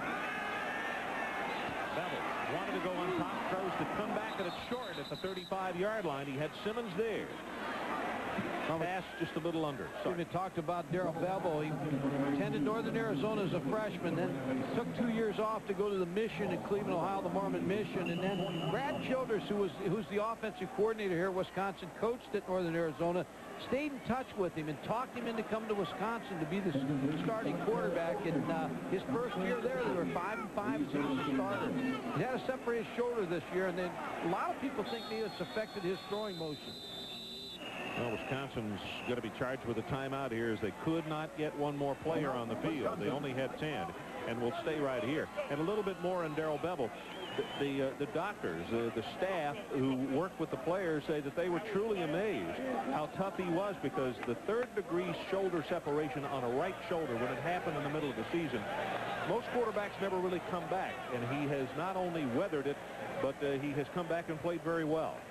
He's married. He's 24 years of age, and admits that probably the age and the marriage and all, that the maturity has helped. He's talking to Jim Huber to his right, to his left, the running back coach who recruits the East Coast for Wisconsin. When in their recruiting philosophy under Barry Alvarez, they recruit Wisconsin first. They consider Chicago in-state because they feel like they've got to get players out of Chicago, and then they go to all the Big Ten areas, but they really feel like they can make a lot of hay up east, New Jersey, New York, because they think they can talk players into coming to Wisconsin. Brad Childers, the offensive coordinator, worked with Mike White at Illinois and Northern Arizona with Steve Axman, and now coordinating for Barry Alvarez here at Wisconsin. 2 minutes exactly left until halftime. The first quarter was all Wisconsin, but Duke has turned it around in the second quarter, and Mike, I think this next 2 minutes is extremely big. Pass is caught just short of the first down. Nobody's going to have it. That's Keith Jackson as he steps out of bounds to stop the clock. Well, this is what we're talking about. 108 to 50, opening quarter. 128, I should say. And in the second quarter, Duke 108 to 45 for Wisconsin. And in total plays, Mike. Well, Duke has had the ball 18 plays in the second quarter to Wisconsin's 9. So the turnaround in ball control, and you got to give a lot of credit to Spence Fisher. No question about it. And also this defense, which just really refused to give up. They stopped a fourth down play inside the 5-yard line. That was on the opening sequence following the Hine interception. And also they have had a couple of big plays with the interception down inside the 5-yard line that Granville came away with after the ball was tipped by Pollock. So they had been dazed in the first quarter, if you're equated to a boxing match, but they didn't go down, and they're back in the fight right now. If they can keep these guys off the scoreboard. Pressure is on. Pass incomplete. J.C. Hawkins, the intended receiver. Well, coming up at halftime, a recap on the Orange Bowl. And also a couple of previews, one from Pasadena, the big one about to get started between the Ducks and Penn State, and also the showdown in the Sugar Bowl. Boy, a lot in the newspapers and on television down here about that game. Some of the rest of the nation may have forgotten about it, but they have not in this state. Corey Raymer, the consensus All-American center, goes over the football. His club with 1:59 to play until halftime. Backside pressure. He's hit. Ball is loose. Duke has recovered at the 47-yard line. Vance McQueen, the freshman linebacker, when he comes into the ball game, the fans from Duke say it's time for us to blitz. McQueen with the hit, Hawkins with a recovery. He's a backup player, top of the screen. He's going to come on a blitz. Darrell Bevel never sees him come. He hits him, the fumble, and Duke is in pretty good shape here with 3 timeouts remaining and 1:44 on the clock. Mike, I think I would try big play right here. Go on top, see if I can do something. Down by 6, 1:44, left until halftime. That's secondary for Wisconsin, backing way up. Pass over the middle, Kaya. Complete. He's right at the first down mark at the 36-yard line. We got to take your hat off to the offensive line of Duke, because now they're giving better protection to Spence Fisher. He's got a little more time to find his receivers. Well, and to back up your point, he's now hit his last 6 passes in a row. It is enough for the first down, and they'll move the chains, which stops the clock. Just started the game. 1:30 till halftime. Hyatt again, left alone at the 20, and he'll get out of bounds to stop the clock. Look out. The Duke Blue Devils are trying to go on top just before intermission here. Little crossing route by the tight end. Going to come right underneath the linebackers on a little shallow cross. Number 37, Bill Kayat. The linebackers drop deep. Lamar Campbell eventually comes up to make the tackle, and Duke on the move again. Kayat had one of the best catches I saw all year in that North Carolina game. Right over the middle in the end zone.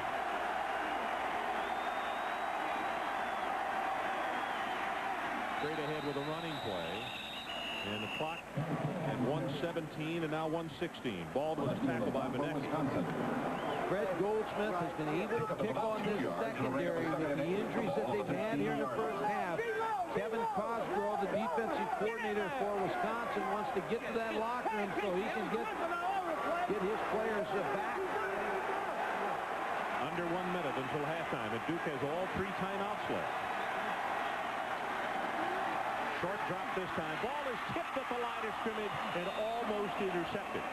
One of the things in the book on Spence Fisher says, low trajectory on passes, and when defensive linemen stand tall, that he had a lot of balls tipped this year. Well, Haywood Simmons, number 90, is 6'3", with his hands up.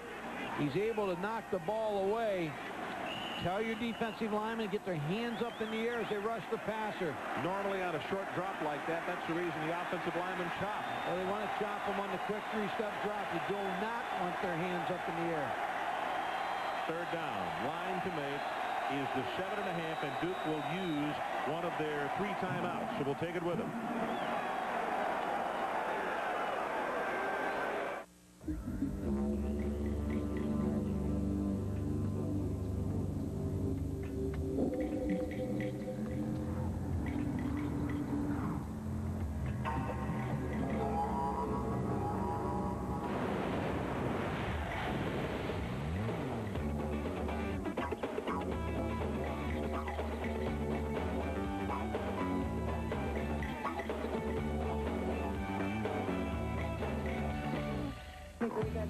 You're 5 minutes, Eva.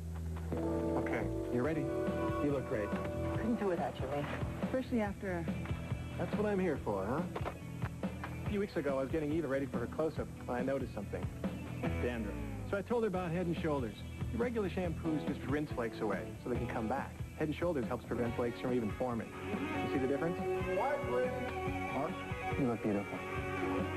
Head & Shoulders, because great hair can't have flakes. We're back, and here's the situation. 46 seconds until the halftime. Third down, and Duke needs about 8 yards. Ron, the receiver they like down here is John Jensen. I don't believe he's had a catch in this game yet. Listen, after the 3 interceptions, Fisher is now 7 of 10. So he has really stepped up with the poise. Zings it, Kayak, complete at the 11-yard line, but he's going to be short. But where the pass was thrown is right in the middle of the field. Got to take the 3 now and just be down by 3 at halftime. Is a good drive by Duke again after the turnover. But the biggest play in this first half, as far as I'm concerned, is the holding call. It would have been a touchdown. On Joe Rudolph that did not give the touchdown to Wisconsin, turned this game right around. It sure did. 30-yard field goal. Tom Cochran. Straight away. Ball is down. Whoa, he squeezes it through. So we'll hold it right here with 5 seconds left on the clock. You look for momentum changes in a ball game, and that holding call has completely changed this football game around. But that guy right there, and you have to believe that at the end of the first quarter, he was wondering, and he has probably a pretty good-sized bag of tricks, but he was probably wondering where it was going to go, Mike. They were down 13. It could have been 20. It could have even been worse than that, been intercepted 3 times, and you have to really take your hat off and salute the Duke coaching staff for helping everybody maintain over there, because they sure did. We have to credit Craig Bohl, the defensive coordinator, because a couple times when they got down there, they held them to field goals. And when you can hold an offense like Wisconsin, who's running the ball successfully in the first quarter, to field goals, you're going to stay in the ball game. But again, I go back to that holding call. That completely reversed this whole football game. Cochran sets to kick it off. As Huntley wanted the deep end. Of course, Wisconsin's not looking to get a full kickoff here. They're looking for a squib. That's what they do. He just pushes it. Going to be touchdown. Chad Cascadden makes the recovery, and the clock shows 3 seconds.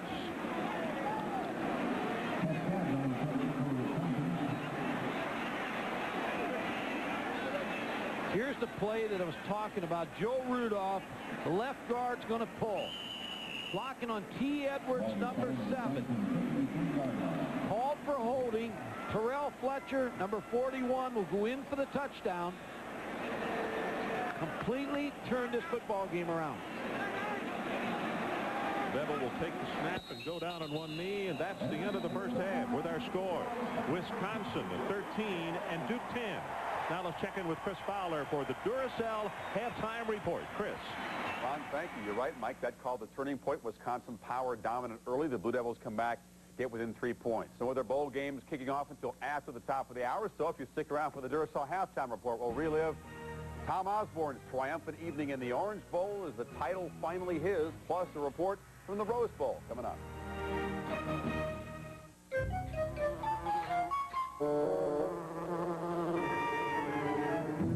To be successful, you need the right tool for the job.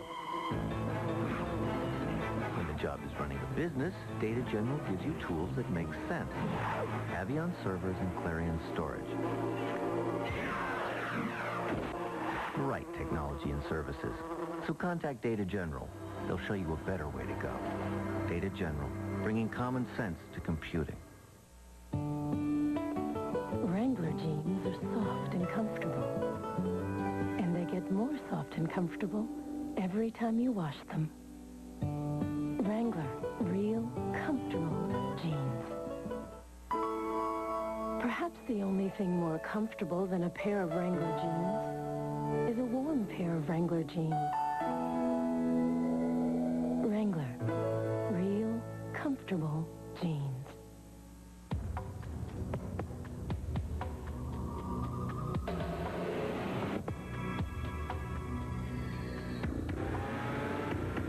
The new 960 is a very different kind of Volvo. So, we thought we'd run it by you. The new 960 from Volvo, a Consumer's Digest Best Buy.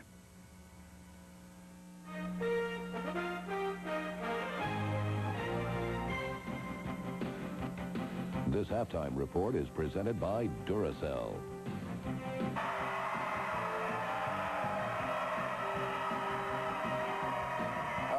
Welcome back to the world's longest-lasting New Year's party. Time to put away the noisemakers. Not these two noisemakers, Lee Corso and Craig James. We'll hear from them in just a second. I meant those little horns and the hats and all that party stuff. First, last night's Orange Bowl. You know, it was a year ago today that Nebraska left Miami, the victim of Charlie Ward's magic, a field goal that hooked just to the left, and maybe some officiating calls. They lost to Florida State by 2 points. All year long, the motto was unfinished business. consider the business finished after last night's game against the Hurricanes in their own house. Osborne starting Tommy Frazier. The decision didn't look good early. Frazier throws deep on first down after the Huskers had driven well on the ground. It is picked off. Behringer warms up, replaces Frazier after 2 series. Meanwhile, the Hurricanes offense is humming. Frank Costa flips it out to Trent Jones, who gets in the end zone, 10-0 after 1 quarter. Then it was 10-7. Then 17-9 after a safety. Behringer, following a messed-up punt by Miami, the first play following that throws the interception. Behringer out, Frazier back in. The second play of the first drive, when Frazier came back to the ball game, Schlesinger gets in the end zone. Nebraska back within 2. Oh, to have a 2-point conversion 11 years ago. Instead, he gets one right here to tie the game. Sapp played well, but the Husker O-line, too much. They trap Miami's defensive line. Schlesinger gets in the end zone. That's the winning touchdown. Tom Osborne, a cautious man. He's not counting the national championship just yet. When the votes come in tomorrow, Nebraska's lead, if anything, should grow in the polls. Afterward, we asked Tommy Frazier about how he felt.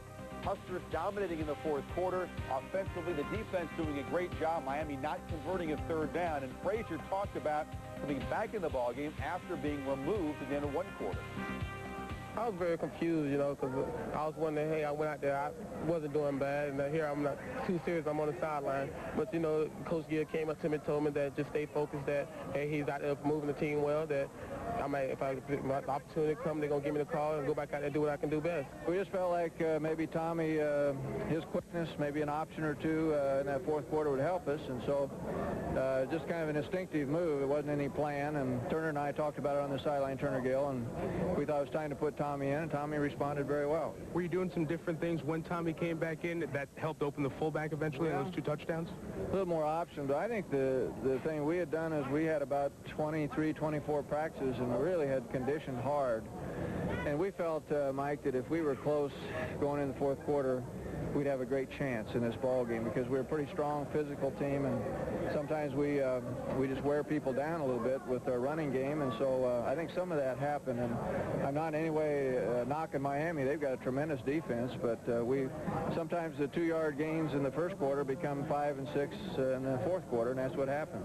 By the 4th quarter, I was just physically exhausted and didn't, you know, have much energy left to even get the ball downfield, and my arm was very tired, and I guess they just kept getting up out of habit. 2 consecutive drives, they went and scored. They won the ball game. That's what they had to do, and that's what they did. Yeah, I think America wants to see Nebraska play against Penn State. That's not going to happen. Craig, we talked about Nebraska's dominant offensive line wearing down the Canes, but they've had a lot of teams over the years with great offensive lines. Why was this Nebraska team able to get the job done? I think just because of the conditioning level on their defense. I think the defense was underrated going into this ball game, and Miami's inability to run the football really hurt them. You saw where Frank Costa was sacked 5 times. That really doesn't tell the story. This guy was hit throughout the ball game. And in terms of Miami and that running game, or lack of, I thought in the 4th quarter when they couldn't get off the goal line, when they couldn't establish any momentum, that killed the Miami Hurricanes, and they had to resort to the pass on 3rd and long, and there's no way you can do against that, against a team like Nebraska secondary. Well, Craig, Nebraska's Hall of Fame coach, Bob Devaney, told me in Colorado on October the 29th, this was the finest Nebraska team he had ever seen at Nebraska. He's been there for 45 years. That said it all. Interesting point here. Bobby Bowden wins his first national championship at the expense of Tom Osborne last year. Ha! Tom Osborne gets his in Miami this time. Poetic justice, my friends. Tom Osborne, a very cautious man, though. You know, he got it. All precincts have not reported, but I think Nebraska had a pretty significant lead in both polls going into this ball game. And if you beat Miami that impressively in their house in the 4th quarter, it's hard to imagine the pollsters flip-flopping. But then again, anything can happen in the poll system. Coming back, we'll talk about the Rose Bowl as Penn State watched last night in frustration. They prepared for the Oregon Ducks. We'll check in and Pasadena with the latest from there. And we continue at halftime. It's the Badgers by 3. How much longer can he last on that battery? You know, he just doesn't get it. Duracell batteries outlast all other brands. Hey, Larry, sometime today? Larry Doty for the birdie.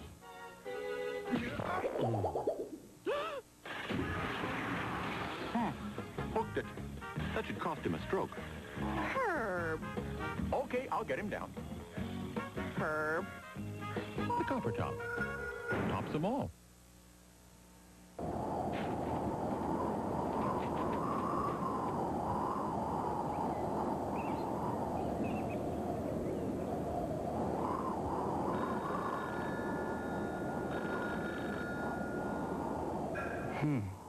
Must be a good month on HBO.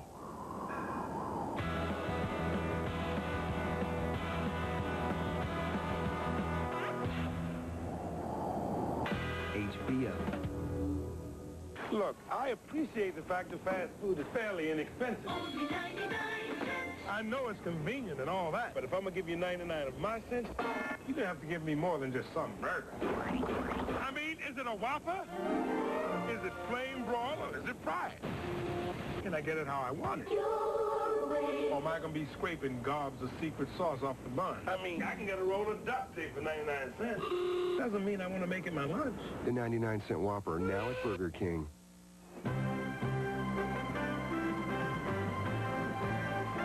This halftime report is presented by Duracell batteries.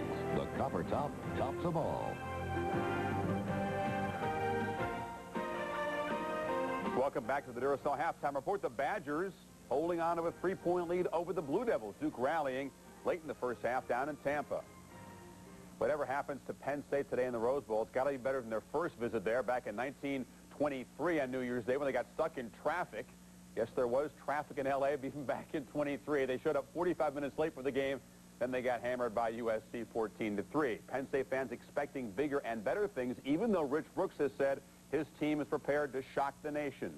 How about shock the solar system? That's what would happen if Oregon beats Penn State. It's been a quiet week in Pasadena. Steve Cyphers is standing by. Chris, with Rose Bowl kickoff now just hours away, we can report it's been a rather quiet, routine week. No off-the-field controversies, no on-the-field controversies, no injuries. Not much to talk about, except that one thing. There was the point spread. Oregon comes in here a 17-point underdog, and no one lets them forget it. Hey, we were an underdog when I was born. I mean, I mean, we've been underdogs all year long. I mean, if you'd have taken $5 to Vegas and betted on the Oregon being in the Rose Bowl, you'd be a wealthy man. You could probably retire. The odds were so far against that. We were a huge underdog when we came into the L.A. Coliseum. I mean, we were born an underdog. I mean, that's our role. Joining us now, Auburn coach Terry Bowden. Coach, you like the way Oregon's responded to its underdog role, don't you? Yeah, they seem real comfortable with it. It's very much like the Orange Bowl last night. Nebraska was able to come back and win a national championship because they were comfortable with the situation. They did not worry when they had all the stakes on the line. They didn't worry with a championship out there. They were comfortable and used to being there. Oregon has been told they're underdogs all the time. They're comfortable with it. I think they respond well to it. They've seen the newspapers, they've heard the TV, and they usually don't believe it. Quickly, one key to victory for each team. A Penn State key? I think running game, if they can establish the running game. An Oregon key? Stop them on first down. First down will be the key for Oregon. All right, Coach, thank you. Thanks for your coverage all week. Chris, that's it from the Rose Bowl. Steve, thank you. Terry knows about going undefeated and unrewarded, his probation team at Auburn. Penn State could be the fourth Nittany Lion team to finish as a perfect record and not get a piece of the title lead, but they may go down in history as something else. Offensively, this is an incredible statistic. 47 for the last 47 scoring inside the opponent's red zone. Because of that situation, I think they'll go down in history as one of the great college football teams offensively that ever played the game. Why? I tell you what, this stat right there is the one that jumps out at me. 21 drives of 1 minute or less. Woo! Is that explosive or what? The best college football teams I've seen offensively, 1970s BYU, 1980s Nebraska, and this one, the 1990s Penn State. None of your ball clubs ever in that category? No, not yet, my friend. That's How why about SMU? No, that's why we're right. sitting next to each other, too. You were on probation all the time. The thing I watched in this ball game was that in Oregon's case, they're going to try to invite the pass. They want to stop the run, and they want to force the pass because they only give up 8 touchdown passes this season, and they had 19 interceptions. I think that's going to be the key to the game. Can they stop the run and force the pass? And no, we weren't on probation all the time, my friend. Last day of the season, it's all the parting shots we have to get in here. Here's why it appears to be futile for Penn State. Nebraska's convincing victory last night and going into the bowl games in the final regular season poll. Pretty big lead for the Cornhuskers in the coaches poll, an emphatic margin and huge sentiment for Tom Osborne among the coaches. The AP poll is a little bit closer. The margin is 15 points. Huskers had 14 more first-place votes. but many of the media who vote in the AP poll were covering the Orange Bowl game, so that's obviously a key factor there. We'll have to wait and see when the polls come out, but it better be big in Penn State's favor if they're going to have any hope. When we come back at the Duracell Halftime Report, we'll take a look at the Sugar Bowl, a game that's been forgotten, as Ron mentioned, outside of the state of Florida, but it's big news down there between two big rivals. At halftime, Fletcher and the Badgers up by a field goal. One-stop furniture source. Thomasville Home Furnishings by O'Reilly's. O'Reilly's Desks, Dinettes, and Curios. Home Theater by O'Reilly's, located in the heart of Lake County. Why drive yourself crazy driving all over? From the moment you walk into O'Reilly's, you'll be treated to the best quality, selection, service, and prices guaranteed. And to the final delivery, we're with you all the way. Located in Libertyville's Green Tree Plaza. Open 7 days. 1-800-464-6222. The only thing better than the look, the feel, the sound, the smell of a new car is the taste for saving money. It's Buick's year-end clearance with great values on every 1995 Buick in stock. Plus no payments until March if you buy by January 3rd. Now's the time to come to your senses. Hurry to your Buick dealer by January 3rd. Preservation of our forests to the conservation of the plants and animals that inhabit them. Environmental issues have a long history at Duke University. For decades, Duke students and researchers have worked in an outstanding academic climate to answer some of the world's most urgent problems, like the destruction of tropical plants used for medicine or adapting to the damage caused by ozone and acid rain. Finding answers for the future. Duke University. This message presented by the Atlantic Coast Conference. If you're in high school and want to play sports at an NCAA Division I or II school, you must be certified by the NCAA Initial Eligibility Clearinghouse. Ask your coach or guidance counselor for one of these student release forms. Fill it out and send it to the clearinghouse. Remember, if you're not certified, you can't compete as a freshman in NCAA Division I or II. For more information, call 319-337-1492. Intermission at the Hall of Fame Bowl. Welcome back to the Duracell Halftime Report. This evening in New Orleans, the fifth quarter by the French Quarter, a 60-minute overtime period, if you will, that great 31-all tie that the Gators and Seminoles played when they racked up more than 900 yards offense combined, two of the best offenses. Any hope for either defense shutting down the opposing offense, or do you expect a similar kind of circus in this game? No, I really expect to see Florida's defensive line come out and play extremely well. Kevin Carter, Ellis Johnson are two good defensive linemen. In that last match with Florida State, I watched them. They were tired, and they were just lollygagging out there. These guys will come back with a vengeance and play for a win. In the first game, Craig, Florida State used a lot of defensive schemes and gambled a lot. Florida got some big plays. Obviously, this stat will tell you that. 50% of Florida's total offense, 6 plays. That's amazing. They'll change the stats. They'll keep it closer, but Florida wins on special teams.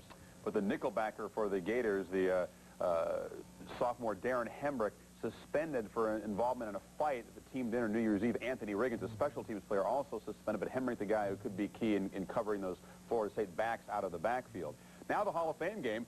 Lee, a classic case in the early going of Wisconsin power beating Duke's finesse. You love the Big Ten power in bowl games, but it's only a 3-point margin. Boy, this reminds me of a better fighter.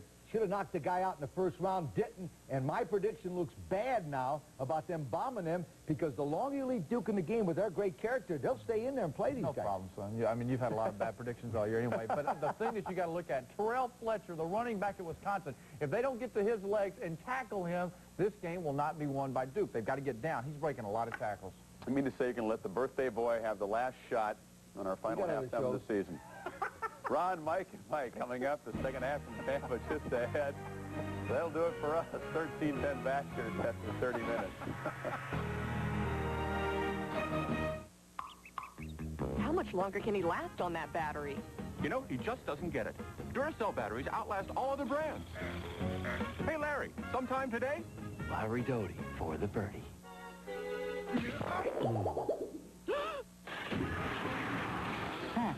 Hooked it. That should cost him a stroke. Herb. Okay, I'll get him down. Herb. The copper top. Tops them all. You can't play in the Super Bowl, but Edge can get you closer than ever in the Edge Ultimate Super Bowl Instant Win Game. If you win, you and a friend will head to the sidelines with NFL Films on an all-expense-paid trip to Super Bowl 29 in Miami. Just look for this ad in most Sunday papers January 15th for your chance to win instantly. The Edge Ultimate Super Bowl Instant Win Game. Ultimate closeness. Ultimate comfort. That's the Edge. Before the storm hits, a satellite camera now lets you know it's coming. We invented it. Fewer bird eggs were hatching because of the pesticide DDT. We helped figure that out. People weren't quite sure how the cold virus was spread. We found out. Oh, and by the way, we also have a great band. The University of Wisconsin-Madison. Knowledge that works.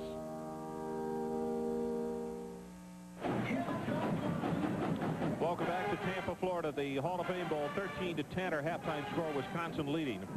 As part of today's halftime show, National Events, one of the nation's leading organizers of music festivals and special events, offers a trip into the past of rock and roll music. It's Freedom Rock. The show is produced and directed by Jared T. Nelson. Today's program includes more than 2,100 performers from over 11 different states. The mass band represent 18 high schools from around the country. By the way, these bands have spent many months working extremely hard to raise money to be part of this great event.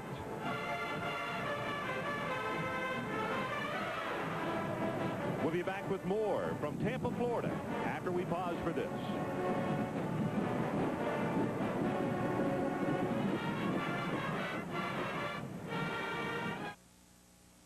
Doing what you like could be a lot more fun.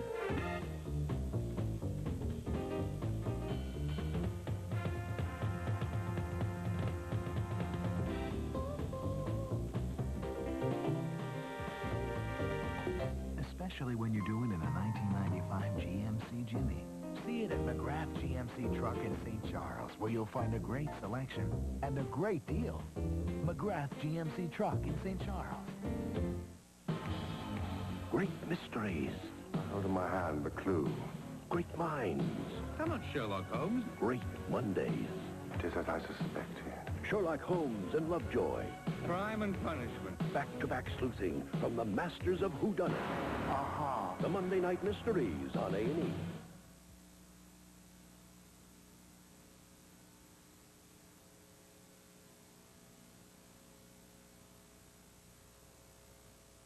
College can be a bridge to the future. It's a place where you're free to express yourself. A time to find out what you're really capable of. But when testing your limits involves alcohol. When breaking away includes drinking and driving. When expressing yourself includes losing control. The lessons you learn in college may not help you get anywhere at all.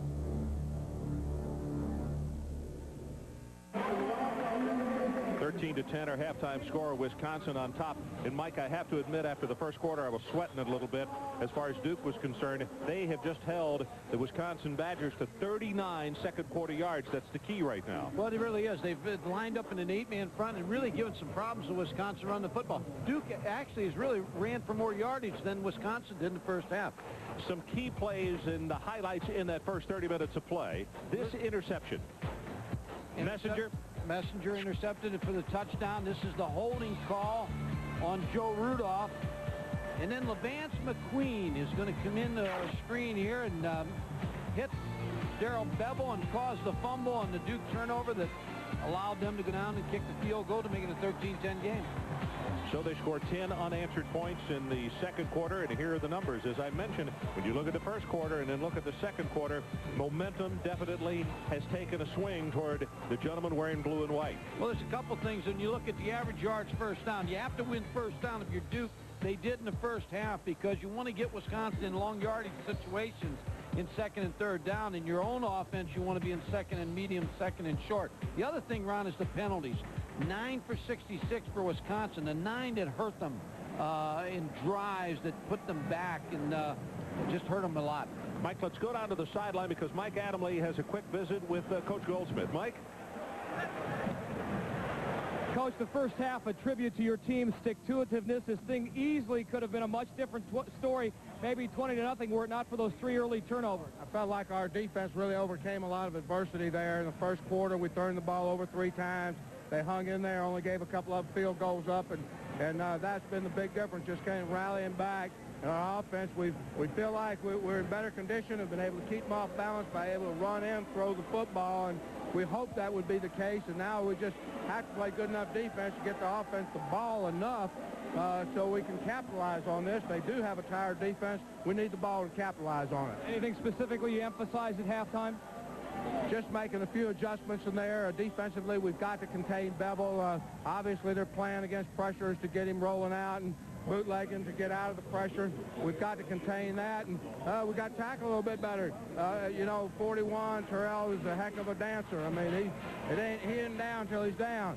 Offensively, it's to keep our poise. You know, it's to stay in there, find the right receivers. We got people wide open all over. Our line's protected well. We've got to find the right ones now that we kind of know. You know, you go in thinking you might have certain ones.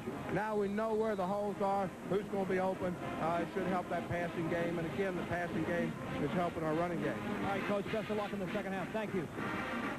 Gentlemen, thank you very much. And Fred Goldsmith, just some of the things we talked about. They did one of the interceptions. Jensen was open over the middle, but simply because Spence was having to just scramble for his life, he was unable to pick him up, and he threw the turnover. But another big thing, I think, Mike, that will have a bearing in the second half. Messenger, I saw trotting back on the field, but I don't think he had his shoulder pads on. With 2 people injured in that secondary, they're really down as far as overall numbers is Wisconsin. This is Huntley as we begin the second half.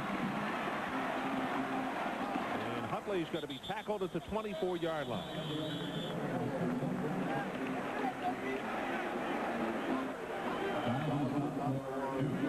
Credit Craig Bowl, the defensive coordinator, and this defensive outfit of Duke is shutting down Terrell Fletcher in the running game. Looked like he was going to have a clear sailing here in the first half. Of course, one was called back, the long run for the touchdown. But a pretty good job by the Duke defense.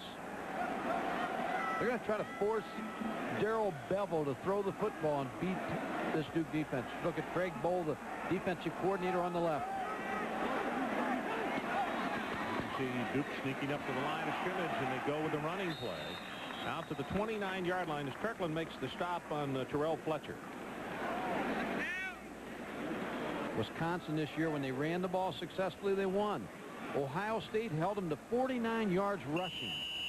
And Ohio State's win versus Wisconsin.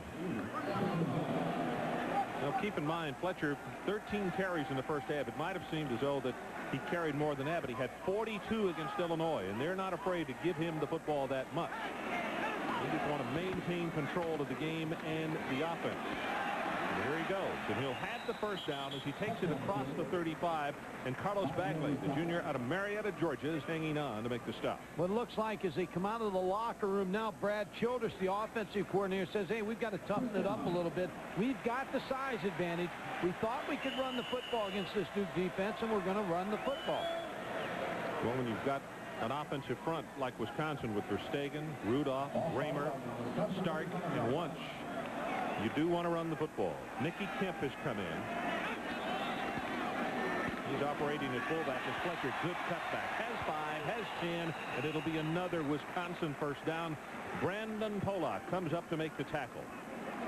Jerry Wunsch, number 71, with a tackle. Now, as you look at the defense now, they're moving their defensive linemen back, and the reason for that is to give them the quickness that they need to try to beat the block. But what Wisconsin's doing is running right at the flex. What I'm going to say, he is a half-yard shy of the first down. And Mike, you're right. You could see Wunsch seal off that right side. It was a good job of blocking. In case you missed the first half, fullback Ron Johnson injured a knee and an ankle. He's gone for the rest of the game. Ball is fumbled. It is recovered by Duke at the 46. Mike Stallmeyer.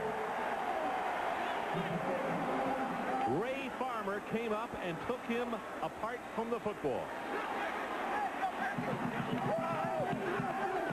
Been an opportunistic defense all year for Duke, and Ray Farmer, the 6'4", 220 junior, he's a free safety, but he's like a linebacker in the middle of the field running the alleys.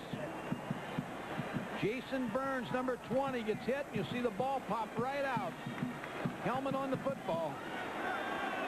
A safety that is 6'4", 220 and runs that way can make that happen. That is a really nice defensive job by Farmer. Baldwin.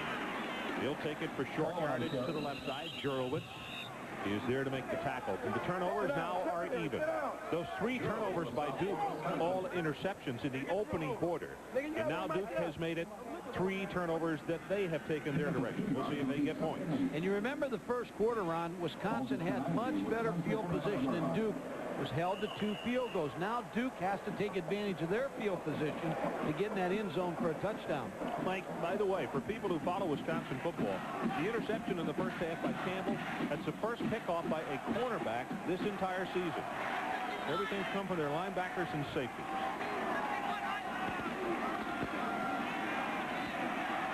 David Lohman, maybe one. That's it. And now Duke looks at a 3rd down and long. Munecki comes up from the nose guard spot. Fred Goldsmith was talking about the open receivers in the first half. Bill Kyatt, number 37, had 7 catches in the first half. He was the open receiver for 76 yards. So a favorite receiver, a Spence Fisher in the first half. See if they go to him in the second half. That gives Kyatt 54 for the season. He was the leading receiver for the Blue Devils coming into this ball game. 3rd down conversions. The Blue Devils 3 of 6.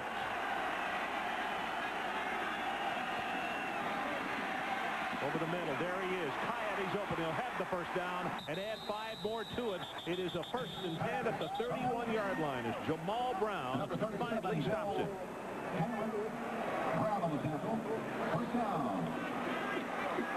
Number 57, Bill Kyatt's going to make a little shallow cross route again inside the linebackers. Caught him in man coverage. Jamal Brown, number 5, on Kyatt, but just cannot catch up to him. A little bit of a pick play there that's not a pick.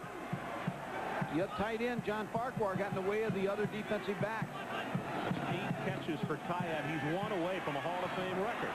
And that one to Farquhar. The tight end loses the football, but the officials say he is down at the 23. Team gets in rhythm. Duke's in rhythm right now offensively.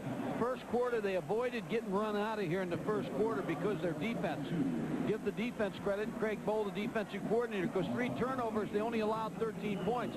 Now they have a kind of a confidence builder now that they feel like that they can move this ball against this Big Ten defense. 2 tight ends, 2 wide receivers for the Blue Devils.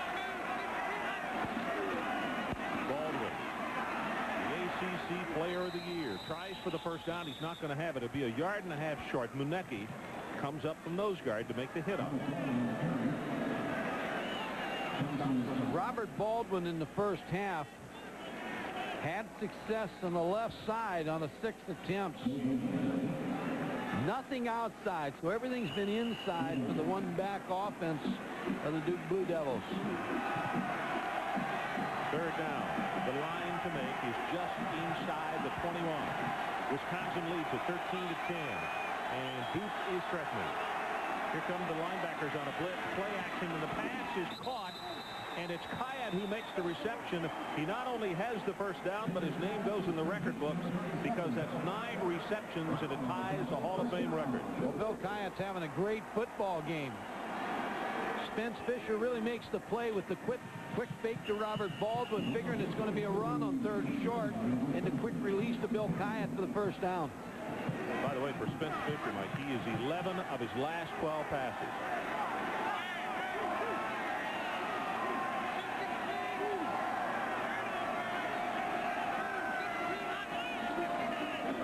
Baldwin right up the middle.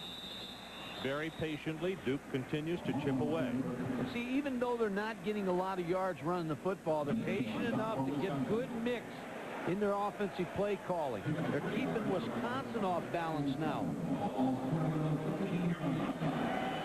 We haven't called Pete Monty's number much here lately, so you figure that maybe Wisconsin will blitz down here to try to get to Spence Fisher. Keep an eye on number 48 and see if that's the case. He's showing blitz right now, as is the other middle linebacker. They have gotten him on a cadence again, Mike. That's got to be 6 times in this football game. As Duke gets a free down instead of second down in 7, they could have 2nd and 2. Defensive team, violation of neutral zone, 5-yard penalty. Mike, he's doing it. It's an inflection. He's not doing it with his head.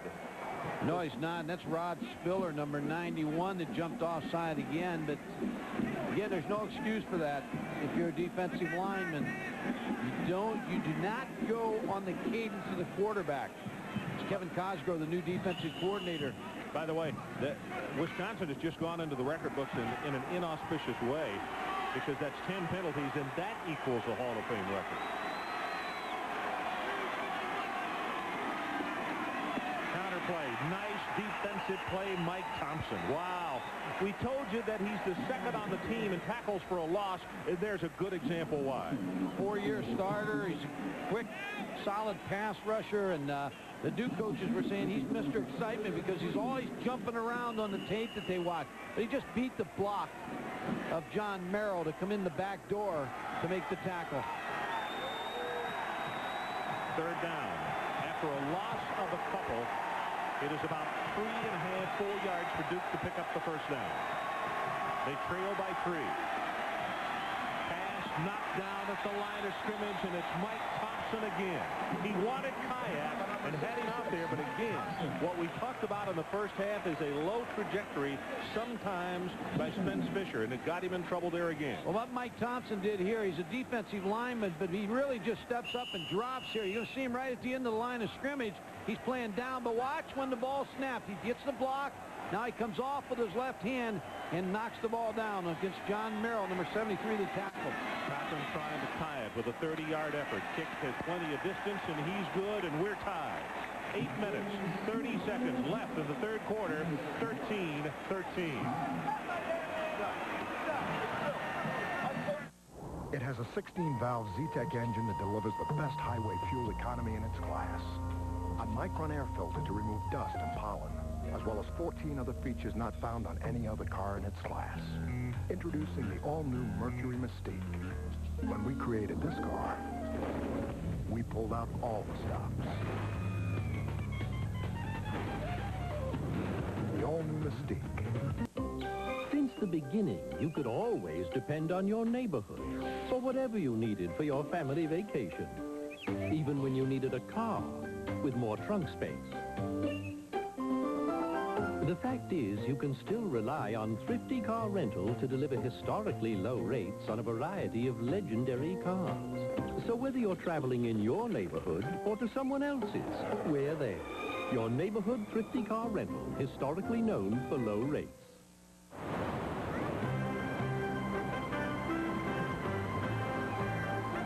The Hall of Fame Bowl is presented by Lincoln Mercury and the complete line of Lincoln luxury automobiles, and by Thrifty Car Rental, historically known for low rates. What you're looking at last Friday, Surf's Up, Cheeseheads on Clearwater Beach. A 240-member marching Badger band, all getting slices of sun, sand, surf, and sound.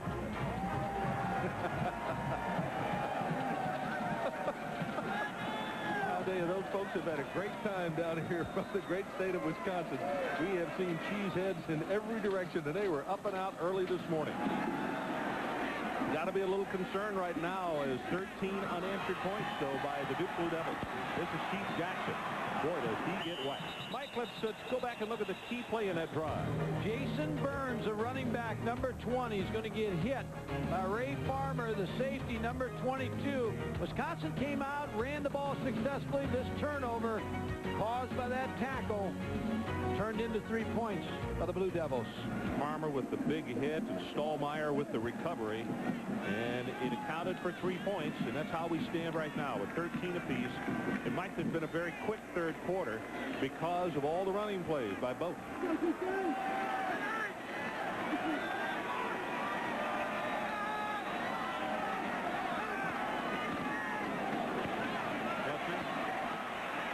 Four, 5, and now 6, and he brings it out to the 29-yard line. Pollock comes up in the cornerback spot to make the hit on him.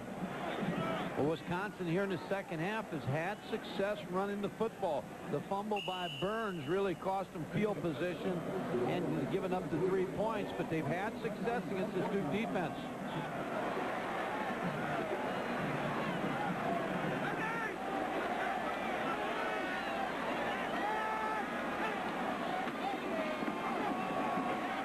Into the boundary, going to be hit, and he's not going to have the first down. And let's go down to the sideline. Mike Adamle, what do you have for us? Well, Ron, no Division I-A team in America had as big a turnaround in 1994 as the Duke Blue Devils. Oregon, Mississippi State, East Carolina also went from rags to riches, but not as impressively as Duke. Fred Goldsmith's message of "we can win now" did not fall on deaf ears. They were receptive because they were ready to make a commitment. When some kids who had come in to win and then had lost for a few years, they say, hey, you know, let's put the bickering aside. We blame this coach. We blame that coach. Hey, let's be receptive. Let's make a commitment and see what happens. Well, obviously, they have made a commitment. Fletcher, big opening.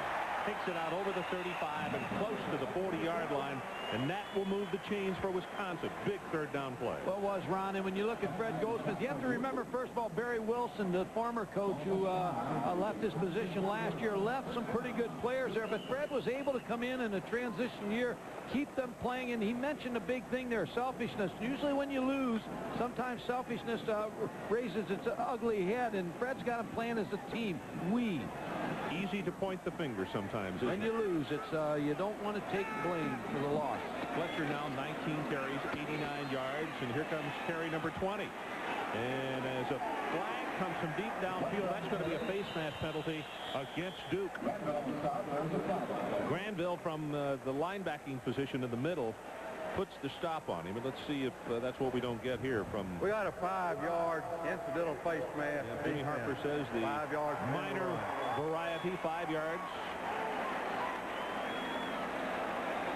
You know, Ron, when you look at teams and you look at the graphic that we had there, Oregon playing in the Rose Bowl and Duke, and I still maintain, and parodies here, with the 85 scholarship rule, you can turn it around at any particular school. You can also lose at the schools that have been dominant for years if you have a bad year recruiting or a bad couple of years, or you get some injuries. Mike, a whistle there, and an interesting thing is Wisconsin came to the line of scrimmage quickly. Duke was not even back and lined up defensively, as they were going to try to get the play away off on a quick count. But I didn't see a flag go down. They just blew the whistles.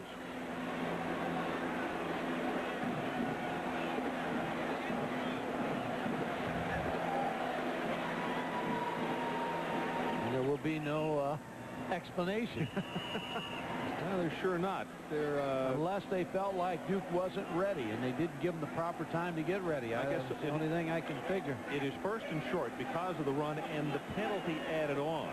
It's first and a yard to go, which is kind of rare to look and see that down on the field. It's a good throwing down right here. Yeah, it sure is. So they run the counter play, and Fletcher breaks it out. He can motor, and he does, to the 20-yard line. Jamal Ellis saves the touchdown. Ron, it doesn't take anybody to realize what the strategy of Wisconsin is in the second half. Barry Alvarez and Brad Childress, the offensive coordinator, have challenged their offensive line and their offensive football team. Corey Raymer, number 52, with a big block, and he's probably said at halftime, hey, we've got 56 pounds of man. We should be able to run the football, and we're not controlling the game at the line of scrimmage. Ball just outside the 20-yard line. This is Jason Burns. And again, a rare carry by the fullback. Kind of caught Duke off guard. T. Edwards has to come up and make the tackle. That's close to 10 yards on the play. Well, they're controlling the line of scrimmage, Ron, as you look at it.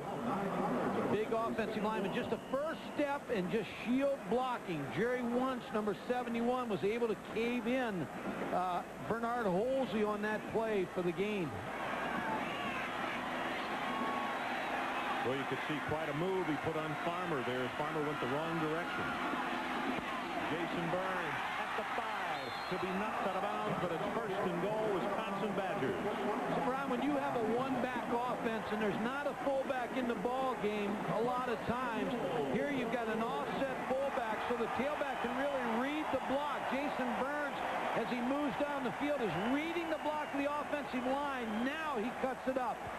There's the little move up into the hole. Ray Farmer finally on the tackle.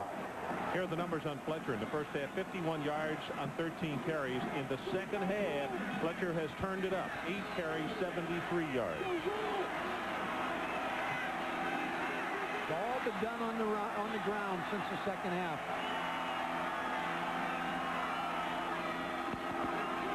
Fletcher hit in the backfield. Nice play, Billy Granville. The sophomore out of Lawrenceville, New Jersey, just got good penetration, stepped inside and made the hit, and that's a loss. In the first half, first quarter, Wisconsin was down here before and did not score. That's right. In fact, I thought that was very big as far as Duke was concerned. Big, then of course Duke came back through the interception of Jeff Messenger, so they were able to get their points on the board.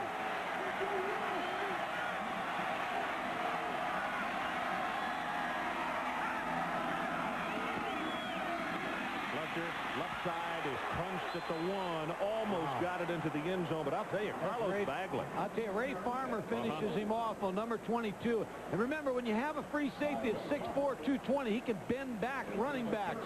He does here. Terrell Fletcher looked like he was heading to the end zone, but follow number 22, Ray Farmer, and he bends Terrell Fletcher back.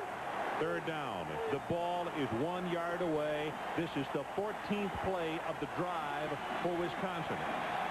It has all been running. No passes in the entire drive.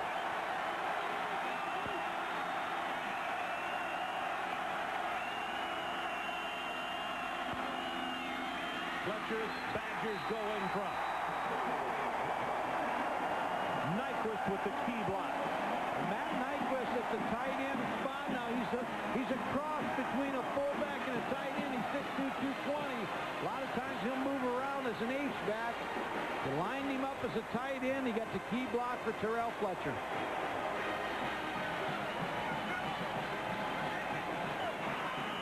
Stark, Raymer, Rudolph, Wundt, Verstegen. Really good job by that offensive front as 14 plays, all on the ground. And Snetsky comes in to try to make it a 20-13 ball game. Pressure up the middle, and it's blocked. That's Farmer. The ball is alive, and it's good for 2 points if they could get it up and get it to the end zone. But it's been kicked out of bounds, and as we said, it was Farmer who got the burst up the middle and blocks the extra point. Came in untouched to block the extra point. So we'll take a break. 19-13 Wisconsin. Fletcher with the touchdown on the 14th play.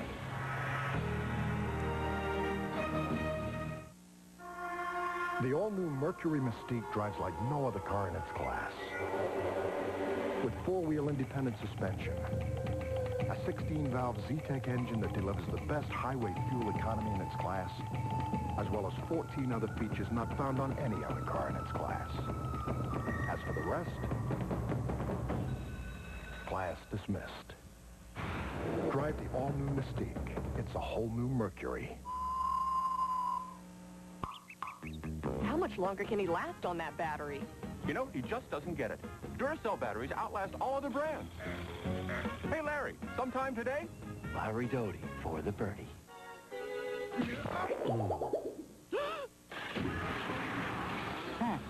Hooked it. That should cost him a stroke. Herb. Okay, I'll get him down. Herb. The copper top. Tops them all.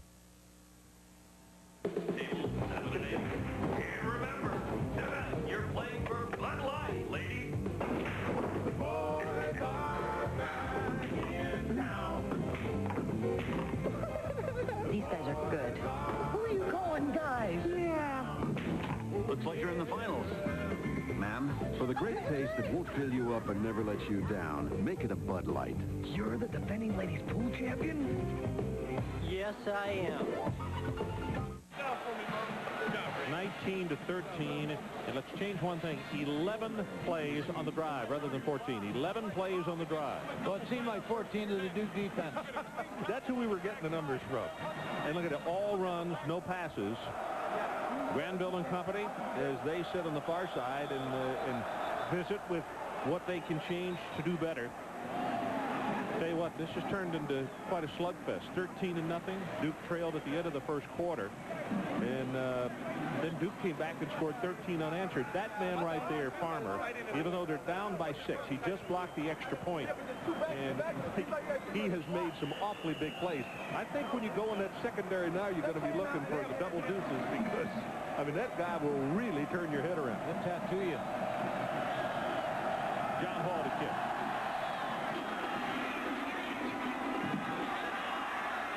This is Geis.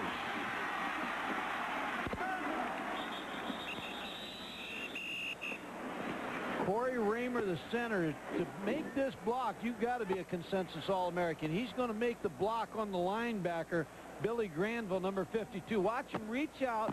Now he seals off the linebacker. Matt Nyquist turned out the defensive end, and that's why a Wisconsin touchdown. What an excellent block by a center, Corey Raymer. So when you're able to do that, Ron, you can make a lot of moves and adjustments from your offensive line.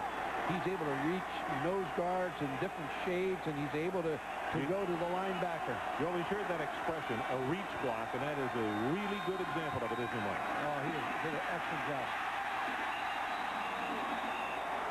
Mike Thompson, who, speaking of really good jobs, Mike Thompson has been just everywhere. Munecki also coming up. Munecki very strong and hard to handle.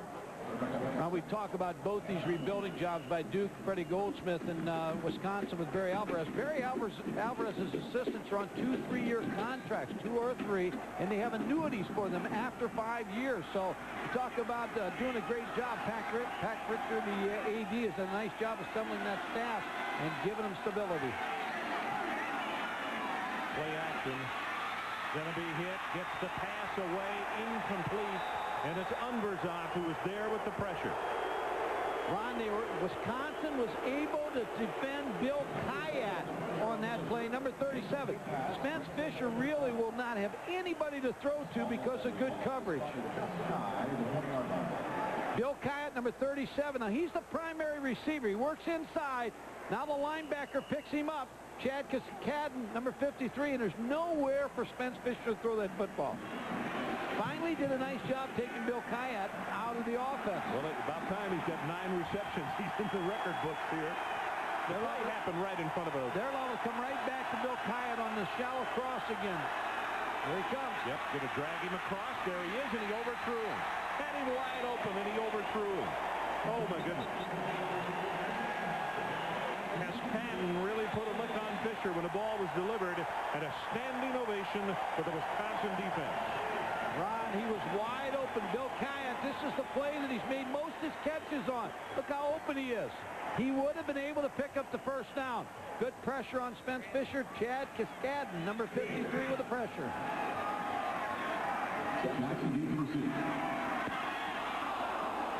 Good kick. Keith Jackson retreating all the way to the 26-yard line. And he'll be stopped at the 40. That's a 54-yard punt. And now here's a late flag coming in. Jackson tackled by number 3.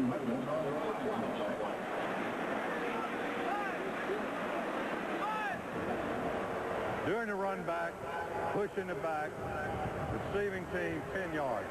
Kenny Gill's run was close to getting a roughing the kicker call. So we'll take a break, Mike. 2:58 left of the third quarter. It is Wisconsin by 6, 19-13.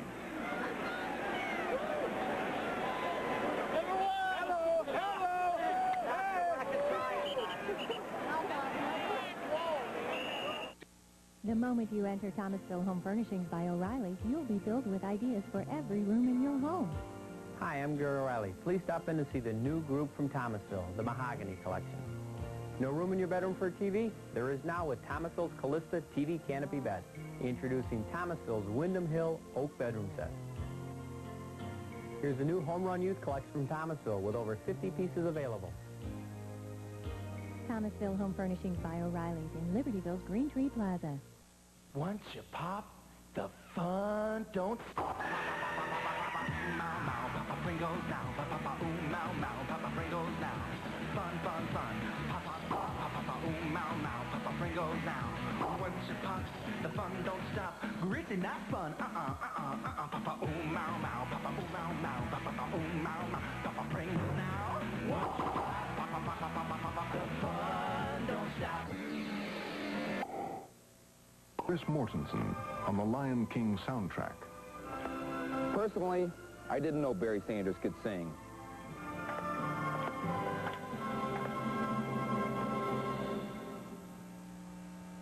The new Fab Five are coming out, but Quanzo Martin and the Boilermakers have plans to crash their Big Ten opening night when Purdue takes on Michigan. Tomorrow at 7:30, only on ESPN. 19-13, Wisconsin leads. And Mike, the Duke bench was saying a few things after the punt. Show us why. Here's Kenny Gales on the punt. He clearly hits the leg of the kicker. Stop it there a second. Right here, the cheerleader over there knows with her hand. She knows it's a rough in the kicker call, but somehow it got missed. Oh, my. All she had was a blue pom-pom, and that won't work in this game. Well, she should have thrown that out in the field. That's not an NCAA-approved violation. Throw her, whatever. 19-13, Wisconsin. The extra point was blocked by Farmer. That's how we stand. Closing moments. Just under 3 to play, third quarter.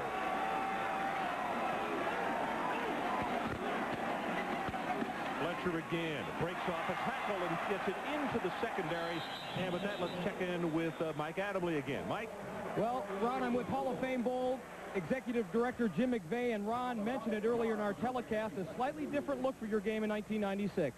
Next year, of course, we'll be tied in with the Big Ten again, but we're also going to have their competition will be the Southeast Conference. So we'll be getting the third pick from the SEC and the third from the Big Ten, and that's very exciting for the Hall of Fame Bowl. Although we've been very happy with the ACC guys. They put on a great show. Well, given the fact that those two conferences, the SEC and Big Ten, lead the nation in attendance year in and year out, that's got to make this game more attractive also. Oh, absolutely. I tell you what, when you're bringing the SEC guys in the Big Ten, you're talking about some top teams from around the country, and that's a great matchup for the Hall of Fame Bowl. It's 6 years, and of course, we've extended our arrangement with ESPN, and these are the greatest people in the world, as you know, to work with. Well, the ACC is not bowing out with a fight. Duke playing a fine game, and you've got a great game going this afternoon. I tell you what, Fred Goldsmith is a wonderful coach. He's done a super job with Duke. We love the relationship with the ACC, but the tier changed some things, so we're going with the SEC and the Big Ten the next 6 years, and that's going to be a lot of fun, Mike. All right, Jim, good luck. Happy New Year. Thanks for joining us. Ron, Jim's father is John McVeigh, who runs the 49ers operations every day, and so I'm sure he's concerned about that 49er game. Third down sweep, and Mike, he is not going to have it. According to where they have marked it, he's going to be about a yard shy. Now decision time, Barry Alvarez. Will he go for it on fourth down, needing the 40-yard line? I don't think so. I think you punt the football. So the Duke defense steps up and stiffens again. Granville and Pollock are the two players that came up and made the hit. Geis will drop off in a single safety. Adam Geis, the safety back there. His dad is Buddy Geis, who coaches at Tulane University. Mike, this is the first punt, isn't it? Wisconsin. Geis. I was looking at his name here, but we haven't called him. Line drive kick, and it gets by Geis. Going to go dead at the 23-yard line. Well, men's college basketball, 7 o'clock on Wednesday. Number 1, North Carolina against cross-state rival, not too far, though, NC State. A Tobacco Road showdown. And followed by St. John's and Providence. And, of course, this is an important Big East matchup as freshman sensation Felipe Lopez and the Red Storm teammates travel to Providence to take on the Friars. Carolina and NC State, St. John's and Providence, all on Wednesday, beginning at 7 Eastern. Those are some good early season games in conference.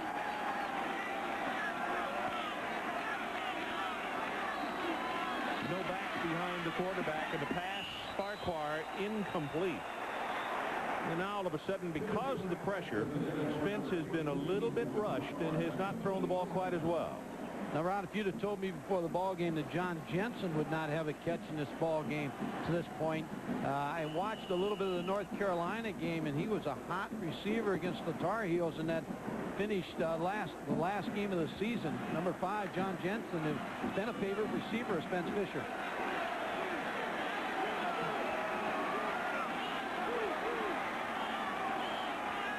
Second down and 10. Draw play to Baldwin, breaks the tackle, has 5, has 10, counted off at 15, and now 16, 17 yards. Jamal Brown and Melvin Tucker finally put the stopper on him, but that was huge for Duke. And give some credit to John Zernhelt, the offensive line coach at the University of Maryland. The blitz was right into the draw, but Robert Baldwin, the strength of his lower body, the 230-pound running back, just broke the tackle. You're seeing today why he was the ACC Player of the Year. And when you stop and think of some of the fine athletes in that conference, you're beginning to get a better understanding of why, though. That pass is thrown behind Diorio. Matt, a freshman out of Jacksonville, Florida. So that'll slow the momentum for a moment and stop the clock. Only 20 seconds left in this third quarter. And a lot of these key players for Duke will return next year. So I would expect they're going to have pretty solid club next year for Fred Goldsmith. Nobody Kayat is back, his leading receiver this year. Farquhar will graduate. But like Corey Thompson, the really good split end, he will be back. Offensive team. Farmer's back. Yeah. Second down. Key players in this football team will return. And the coaches from Duke told me the recruiting's going well. Everybody knew the school's a good academic school, good basketball. Now they say, I don't want to go to a school where I'm going to lose football games. I want to go to a school where I'm going to win. And now this bowl game has helped them in recruiting this year. Yeah, they got a good thing. They got a good thing going there. Baldwin on the draw play, and he's going to be knocked down for a loss. And it's going to bring up a third down and 12 yards, and that's going to be the final play of the third quarter.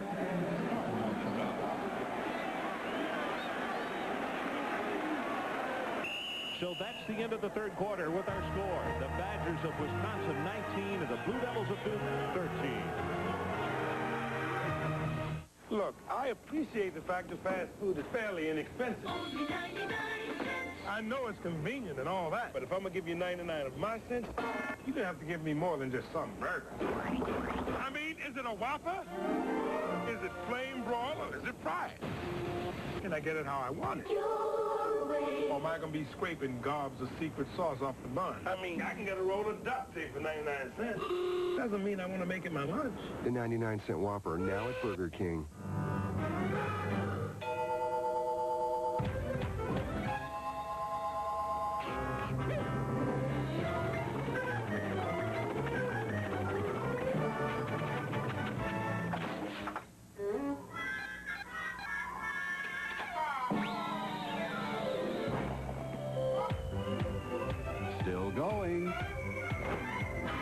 Long-lasting Energizer batteries keep going and going. Television of the future? I've got it now. DirecTV. It's movies, hit movies, tons of movies. It's like browsing in a video store right in your living room and always finding what you want. Ooh. The hit movies I want start every 30 minutes. Now, for just $2.99 each, the movies come to me. All digital, so I can get a great picture with CD sound. That never happened before. For more movies, sports, and cable networks, get your DSS 18-inch dish and DirecTV at your RCA dealer. Introducing the new Mercury Mystique. It has available all-speed traction control, a micron air filter that removes dust and pollen, and a 24-valve Duratec V6 engine that goes 100,000 miles before its first scheduled tune-up. Yet even though Mystique is equipped like a luxury car, it's priced thousands less than cars in its own class, because the last time we looked, money still doesn't grow on trees. The all-new Mystique. It's a whole new Mercury. We asked some of the hottest guys in town to trade their deodorant for Degree deodorant. I'll give it a shot. As your body heat rises, only Degree releases extra protection against odor. It does work. Better than many trades I've made. Degree deodorant for a higher degree of protection. Dependability is why Interstate's the #1 replacement battery. We sell them in virtually every county in America at 200,000 businesses, just like this. And this one. Call 1-800-CRANK-IT for the Interstate dealer nearest you. 13-0. Wisconsin led it at the end of the first quarter, but then Duke came roaring back with 13 unanswered and now 6.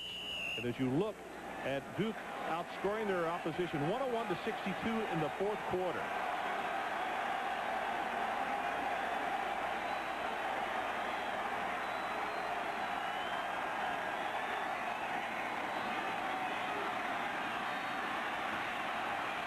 Pressure gets it away to Kayat. And he's going to take it out to the 46-yard line. So it'll be a 4th down, and Duke will miss the first down by about 6 as Pete Monty comes out there to make the tackle. Bill Kayat's having a great game, and when we go back and look at the third quarter rushing, Wisconsin 108 yards rushing, and they kind of have taken over the ball game with the running game. It's what we expected them to do in the first half. 10th catch for Kayat just a moment ago, so he's in the record book by a couple. Kruger's kick. Jackson on the run. He catches it and just steps out of bounds immediately. Not intentionally, but that's going to be at the 16. 38 yards on the kick. Ron, my former high school coach, Dave McClain, was the head coach at Wisconsin. Of course, died of a heart attack in 1986. Was an assistant to Woody Hayes. Went to Wisconsin from Ball State. Had a lot of success as the head coach of Wisconsin.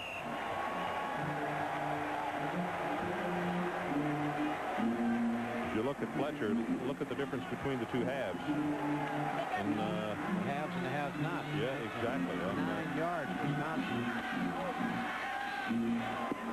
Pass incomplete. Simmons is the man that he wanted, and couldn't get it to him. Mike, fourth quarter. What?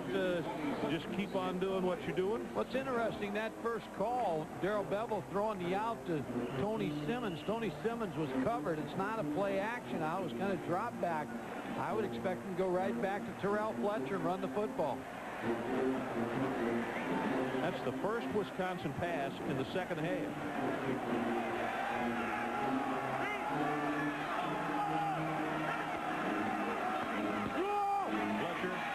You could hear the linebacker scream it out, and he was within one man. Farmer saves a touchdown as he grabbed him from behind at the 30. Ron, they popped it against the 8-man front also. When you pop one like that against 8 men up in the line of scrimmage, then there's going to be one safety back.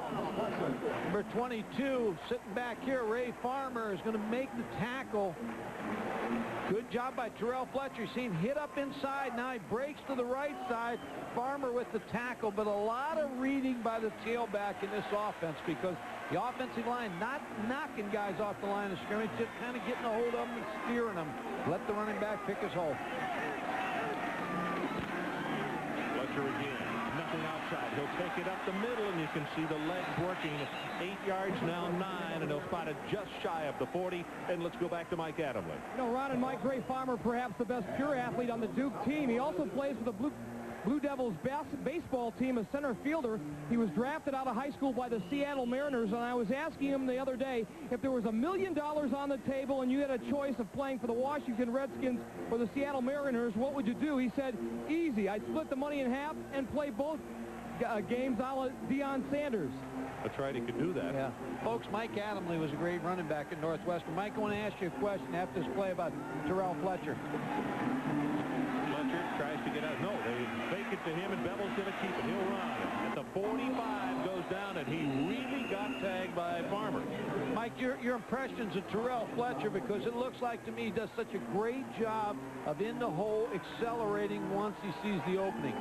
Well, he's 5'9", 195, and I think that helps his case a little bit, too. You talked about the positioning blocks of the Wisconsin offensive lineman. He's great at cutting back against the grain. There's a lot of zone blocking going on down here, and you're right, Mike. He's got great peripheral vision. I think he's a terrific back. He's going on to the Senior Bowl, and I think he'll make a great pro. Compare him to Robert Baldwin when you get a chance here. And this time they go with Jason Burns, and he will carry it for a 5-yard gain. Same type of backs, Mike? Well, Baldwin's not nearly as nifty, but he does have some tailback moves. As a matter of fact, in winter practice, winter workouts, Fred Goldsmith looked at him and said, there's no way this guy's going to be my B-back. And then he saw him run in spring practice. And it was a totally different story. You know, Fred was used to a guy named Trevor Cobb down at Rice. He was a little guy, much like Terrell Fletcher, but Baldwin can run too. Well, I guess we need to explain the B-back is the guy who would be the one. Well, a lot of teams letter their backs around the A-back, of course, being the tailback, B-back is being the up-back, fullback. Right. Y's a tight end, X is a split end, G is the flanker. And SC is up 21-0 in the Cotton Bowl. And that's TT that's behind, That's right? exactly right, yeah. 11:39, and the clock is now moving. That's left to play in our ball game. Wisconsin has gone up 19-13, but they had an extra point blocked. We'll see if it is a factor or not. Burns has the first down and will take it down inside the 35-yard line. Farmer holds on to him, and Mike, all of a sudden, Wisconsin now has had the fullback carry the ball 7 times. It just rarely happens in their offense. It really does. Jason Burns just hits up Joe Rudolph with a good block, the all Big Ten, all academic the last 2 years, number 63. He was a linebacker in high school, read Shakespeare, but the interesting thing about all these offensive linemen in Wisconsin, they were all defensive players. A lot of guys like to recruit defensive linemen if they can't make it over there, or you just like to switch them to offensive line. They become good offensive linemen. From the 34, Fletcher. And you can see the quick, short step. Makes a spin move, and he'll take it to the 30. David Hawkins defensively steps up to make the tackle. What Wisconsin is accomplishing right here is exactly what their staff wants. They're just burning that clock, and boy, they could get another 6-pointer. Then Duke would have a pretty tall hill to climb. Bill Callahan, the offensive line coach, has really kind of taken over this ball game with his group of offensive linemen. First down. They tend to own first down here in the second half.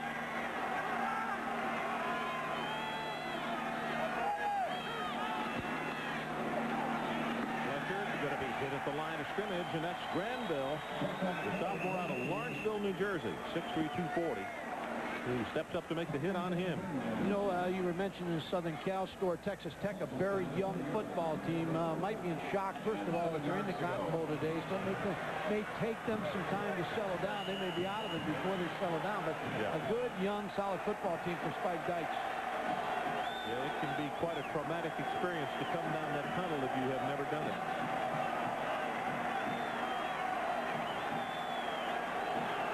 Third down. Some type of bootleg here, Ron. Take the Fletcher and bootleg and roll. Here comes the blitz. Farmer's going to have him as flags come down everywhere. Farmer on the blitz. Now let's see if he timed it right. It looked like Stark tried to come up out of his stance to pick up the blitz. That's a dead ball before the ball was snapped. We have a false start. That's what it was. Actually, Wisconsin gets a break here because they get another play. The line to make is the 23.5, and this is going to be the 12th penalty against Wisconsin. Ray Farmer, you're going to see him here standing right here. He's going to blitz, going to move up into the line. Safety blitz, just move the right guard, Steve Stark, number 60, just moved a little too soon.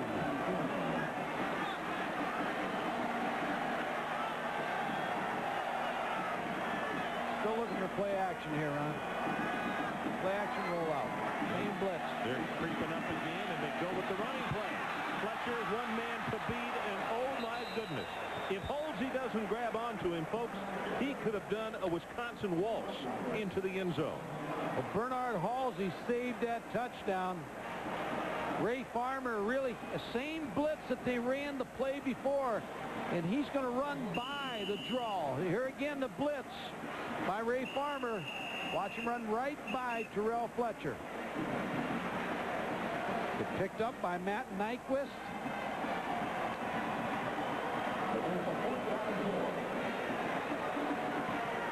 So there's a timeout. 8:43 left in our ball game, and the Badgers by 6. Introducing Ford Contour. Gold, a world car for the 21st century. Example, elevating safety. Begin with a steel safety shell. Add standard dual airbags and seats specially designed to hold you securely in place. Then offer anti-lock braking and all-speed traction control. An exclusive in this class. The totally new Ford Contour. Well equipped for just $14,655. We live in a world of illusions. You see something, you think it's real. Sometimes it is. Sometimes it's not. Like counterfeit hair care products that look like Paul Mitchell or say they have the same formula, like the ones you might find in drugstores or supermarkets. Don't be fooled by their looks, because we can only guarantee they're Paul Mitchell if you get them in a salon. Remember, what you see isn't always what you get. For a Paul Mitchell signature salon, call this number.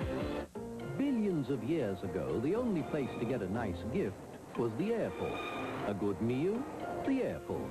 Rent a wheel, the airport. That's why Thrifty Car Rental opened in your neighborhood.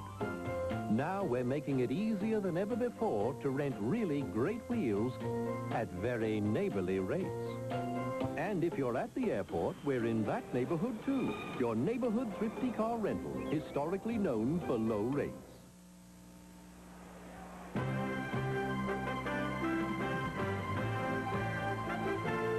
Fame Bowl is presented by Ford and your Ford dealer. Have you driven a Ford lately? And by Railback Renewal. Alkaline batteries you can reuse 25 times. Railback Renewal. Smart move. Well, that's the go-ahead touchdown that you were looking at over the billboards there as Fletcher taking it into the end zone. And he has really had an outstanding day. 32 carries, 170 yards. And with 8:43 left in the ball game, I wouldn't be surprised if we see him a lot more today. And, Mike, they're not going to go for the field goal. They had John Hall out on the field like he was going to kick. And maybe they're going to try to get it done with cadence. No, Bevel will run the play. Pass in the flat is, did he catch it inbound? They say, yeah, he got a foot down. J.C. Dawkins. Whoa, I'll tell you, that's close to whether he got that foot down inbound. Brandon Pollock, number 2. Let's see if he gets the foot in. J.C. Dawkins. Yes. Oh, he does. That is a good really throw and a good catch. Look at that official is right on it right there. That's a nice call. He had both of them in. That's a bang-bang play. That's a gutsy call by Barry Alvarez because the field goal puts him up by 9. Fletcher, left side, gets spun around, and he'll be knocked down after a gain of 3. It's almost as if Bevel was trying to be so careful with the throw. He was a count slow in delivering the ball. That's the reason it was so close to the sideline. Good strong throw, and you're looking at a good strong running back, Terrell Fletcher. Look at that second half when they decided to go to the running game. 20 rushes. I don't know whether it's so much the yardage, but the attempts. They've committed to the run in the second half. Yeah. And the beneficiary is Terrell Fletcher.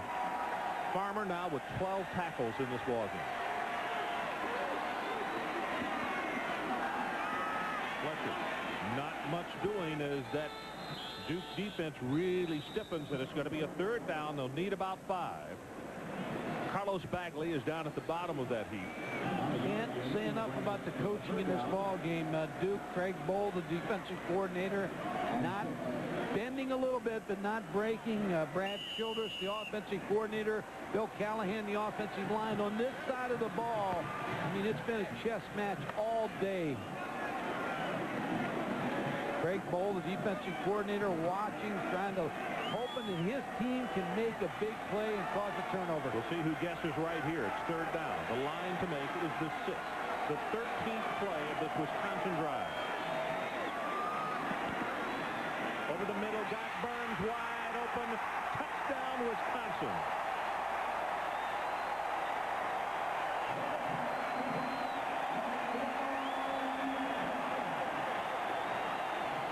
They sent Fletcher in motion to take attention away from that backfield, and all of a sudden Burns. Well, it's a B angle is what it's called, Ron. It's an angle pass to the fullback. You clear everything out, and you work him against the linebacker, and they lose him, and now they're going to go for 2.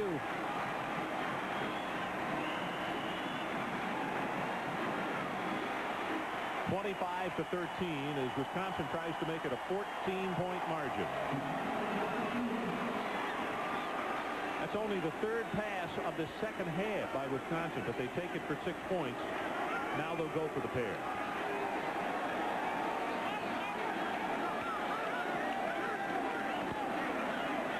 Pops it out in the flat. Fletcher, 2 points, Wisconsin. So let's take a timeout. 7:08 left in the ball game, and now the Badgers have opened up a 2-touchdown margin.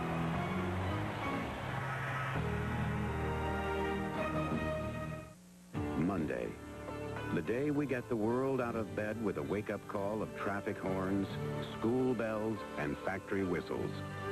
And one truck is perfect for a busy day like today.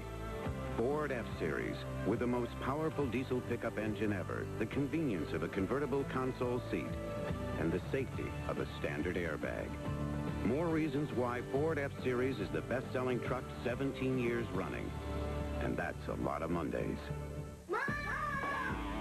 You need a lot of energy for 3 kids, and even more energy for all their toys. We went through batteries like candy. That was before Rayovac Renewal, alkaline batteries that are reusable. Like 25 times. Not like old-fashioned rechargeables. Renewals are alkaline, so the charges last longer. The power station's so easy, the kids think it's another toy. Toy? Me, I think of it as a piggy bank. Rayovac Renewal, reusable alkaline batteries. Smart move! It's morning in Detroit, and Ford designers are working on a concept car. In Brazil, a class of engineers studies a new engine. In England, a Ford-powered car drives to victory. In Australia, a Ford returns from an endurance run. And back in America, the Lincoln Mark 8 gains yet another admirer.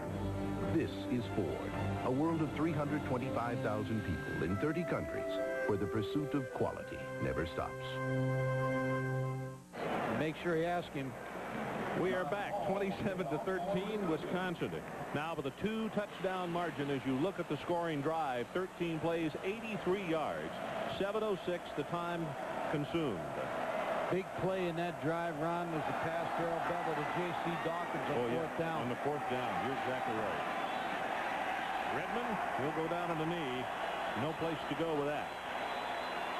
Watch this play. First of all, there's going to be motion. Terrell Fletcher's going to motion, and he's going to pull Ray Farmer out.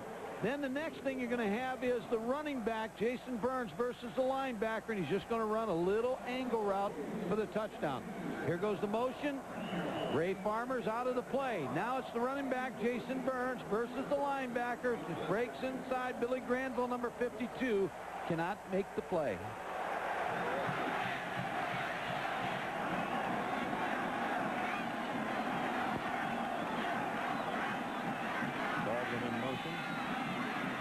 Going to go up on top. Farquhar got it. No, check it. It's Jensen. That is the first catch. Is it not for him today? And a quiet ball game for John Jensen. Duke has enough firepower to go right down the field and score against this Wisconsin defense. John Jensen just on a takeoff route against Kenny Gales, number 3. Ball couldn't have been thrown any better by Spence Fisher. It's good for 30 yards, too. So just like that. Still 7:01 to play in the ball game, and Duke sets up with a 1st and 10 at the 50. A lot of time for Duke.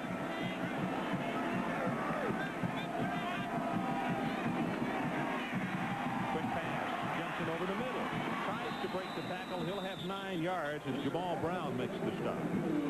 Number 5, John Jensen. Wow. Still the first quarter. There got to be a bunch of turnovers in that game. South Carolina 7-0 over West Virginia first quarter.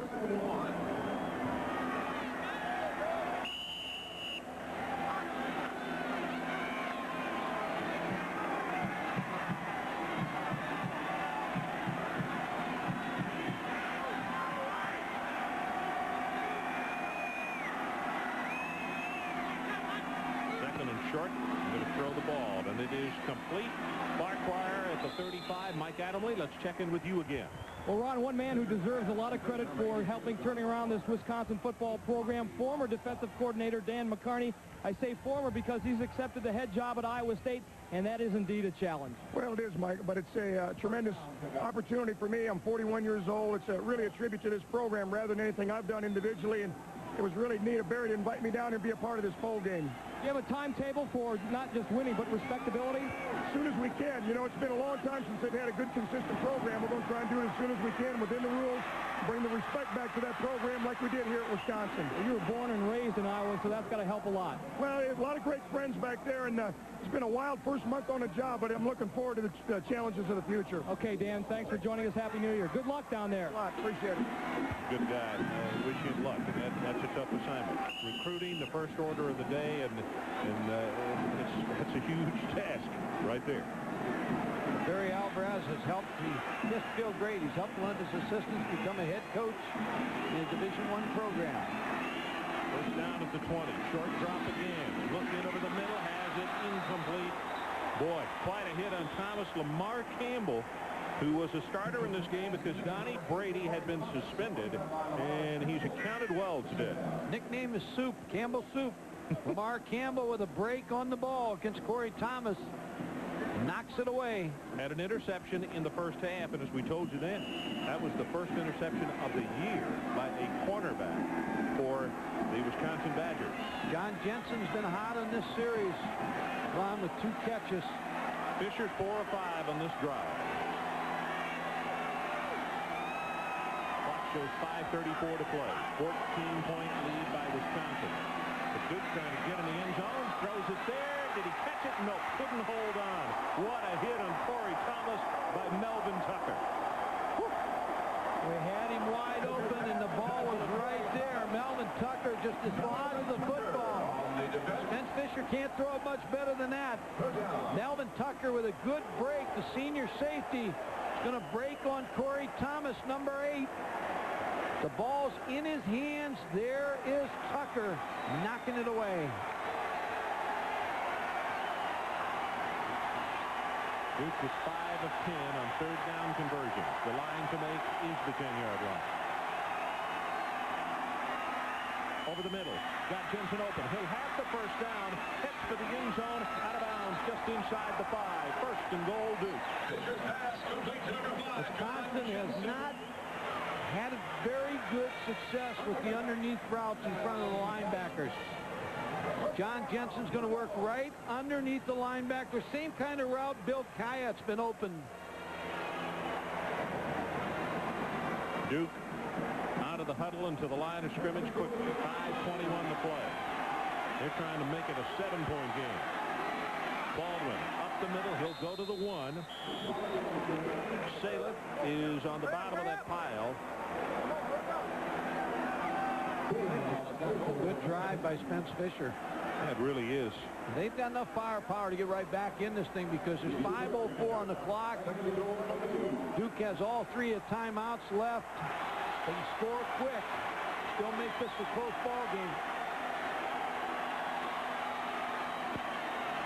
Baldwin tries to hurdle, and he's caught just before he jumps. Umbers on, and also Thompson along with Melvin Tucker. Mike Thompson, number 66, who's had a real solid football game defensively.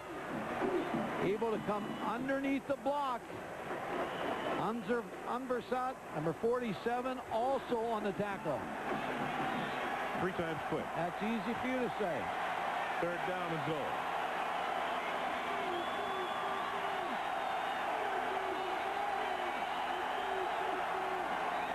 They go with an option. They pitch it to Baldwin. Touchdown, Duke.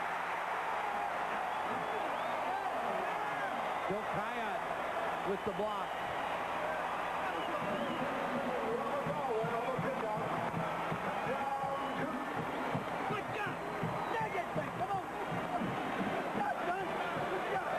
That's a good call. Mike Heimerding, a very good offensive call with the option against man coverage. Short yardage goal line situation. Cochran with the extra point attempt trying to pull the Duke Blue Devils back to within 7.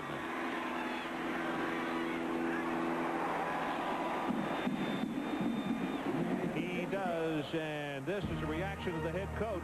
4:10 left in our ball game, and he says, we're not done yet.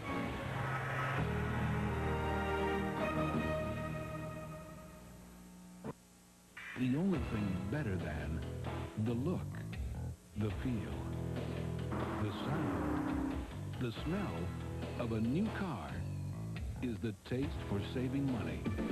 It's Buick's year-end clearance with great values on every 1995 Buick in stock. Plus, no payments until March if you buy by January 3rd. Now's the time to come to your senses. Hurry to your Buick dealer by January 3rd. Honda automobiles have undergone numerous changes over the years, but one thing has remained the same. At Pauly Honda in Libertyville, you'll shop a huge selection of new 1995 Hondas. You'll be treated with integrity and respect by automotive professionals. And with Pauly Honda's volume sales, you know you'll receive a great low price every day. Through the years, one dealership has made a difference. Pauly Honda on Milwaukee Avenue in Libertyville. North Carolina won't have to travel far to take on one of their arch rivals. But North Carolina State will bask in the comfort of Reynolds Coliseum. Later, Felipe Lopez and Zendon Hamilton will grab the Big East spotlight when St. John's and Providence go head-to-head.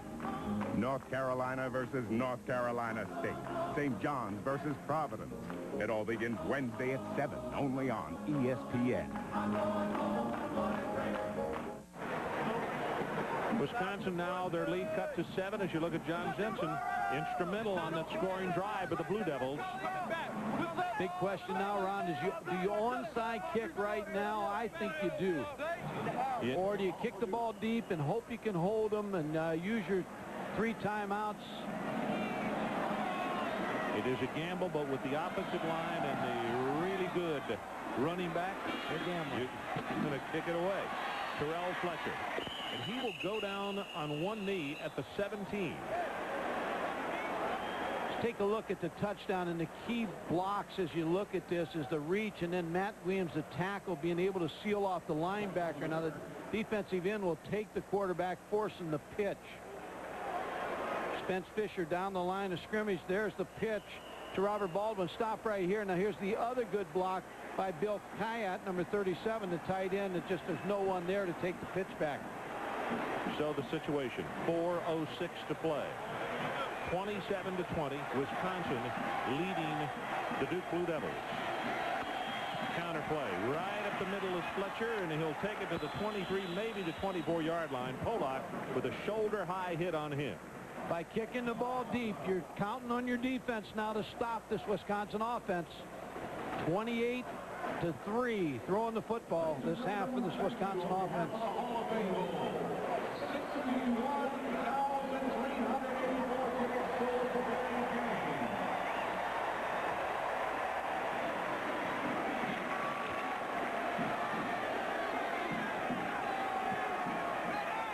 Wisconsin is trying to use every second they can off that clock.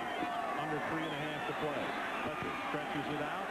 He's only going to have a yard on the play to the 25 as Bagley's holding on to him. And now it's going to be third down. Third down at about 2.5 yards for the first down. First downs Duke has, or timeouts I should say. Duke has all 3 left. Tell your players in this situation on offense, just get up as slow as you can. Defense, you want to try to grab the football.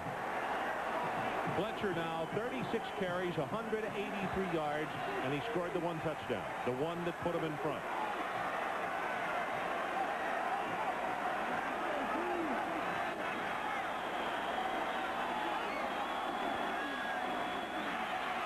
Into the flat. Burns. They got him open, and the fullback will take it out to the 42-yard line. And how big is that with 2:33 to play? Good safe call by Barry Alvarez. Brad Childress, the offensive coordinator, because you got your quarterback rolling out. If it's not there, you may run for the first down. Here's the sprint out, the roll out, just a quick pass to Jason Burns in the flat. Man coverage, Ray Farmer just behind him a step, hitting the first down. 17-yard pickup on the 3rd down and 2.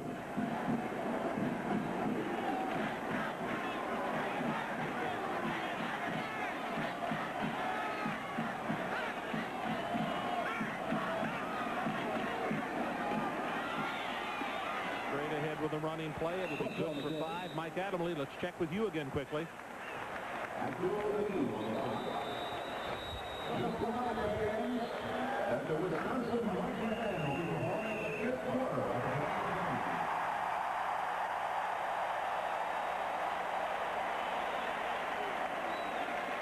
Well, while we wait for that report from Mike Adamle, we have a timeout by Duke. 2:21 left in our game. Former football great Joe Theismann for Motrin IB. Believe me, after 15 seasons as a pro quarterback, I didn't opt for the early retirement plan. But hey, I still love to compete, and I still get sore. That's when I take Motrin IB. Clinical tests prove that 2 Motrin IB work better than 2 extra-strength Tylenol. And Motrin IB is the same Motrin doctors prescribe, but in non-prescription strength. I'm not about to take this retirement business lying down. Motrin IB. It's fast, it's powerful. For me, it's the one that works. This is a perfect night for a drive. Dark, foggy, your eyes play tricks on you. I love it. Because here at Ford Motor Company, we're working on a vision enhancement system that lets the driver see through even the worst conditions. Some people might think we're mad scientists, but Ford has challenged us to design a car that can see better than the driver. I call that vision. Ford. Quality is job one. The deal of the year on Ford Taurus is now even better because your lease payment is now even lower. Just $237 a month for 24 months on Taurus sedan or wagon. Or you can choose low 2.9% financing or $750 cash back. Don't wait to take advantage of these 3 great offers on Taurus sedan and wagon because the deal that makes the best-selling car in America an even greater value ends January 4th. Ford Taurus. 7-point game. Wisconsin with the football and the lead. A 17-yard pass completion just moments ago to fullback Jason Burns was awfully big as far as keeping this one alive.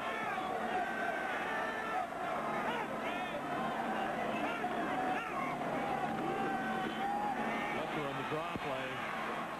Close to the first down, but he's not going to have it. Let's try once again, Mike Adamle. How are you, partner? Okay, Ron. You know, our producer, Jay Rothman, likes to think of himself as the big cheese of our operation. Not. This is the big cheese. Courtesy of our friends at the Wisconsin Dairy Farmers Association, a 50-pound piece of pure Wisconsin cheddar cheese. Look at that. ESPN College Football 1994. And, folks, it's real. Great on the taste buds, bad for the cholesterol. But it is a big cheese. This thing is heavy, too. Mike, don't handle it too much there. We've got our crackers. We're ready. That crackers will travel. This side is pure, guys. This side contaminated. Get your dirty hands on it now.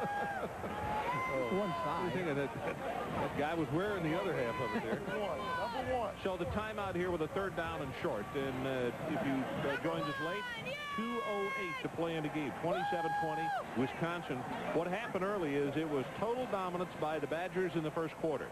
3 interceptions by the Wisconsin defense, and they led by a count of 13-0 at the end of the first quarter. But then Duke came back, scored 10 unanswered, then tied it in the 3rd quarter at 13, and then Wisconsin rattled off 14 straight points. Duke has just scored a touchdown. It cut it to 7, but that's how we stand, and the clock is a huge enemy if you are pulling for the Blue Devils. 2:08 left to play. Buckeyes in Alabama 7-7. Yeah, looks like he's had a few cheese fights. Adrian's cousin.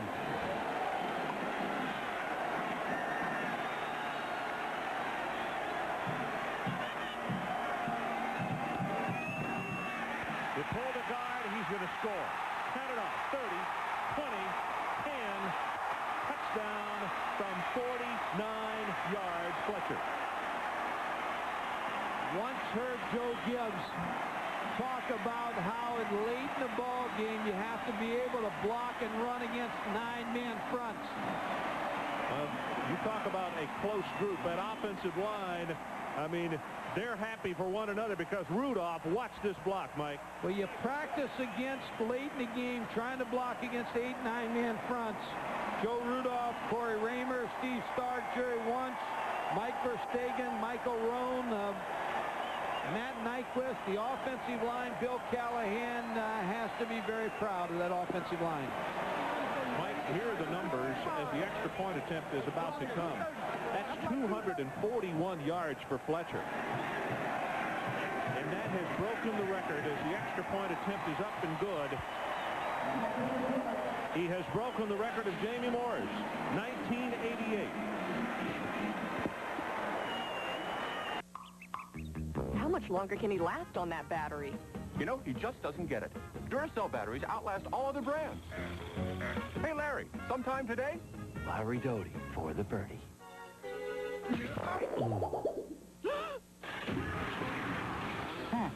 Hooked it. That should cost him a stroke. Herb. Okay, I'll get him down. Herb. The copper top. Tops them all.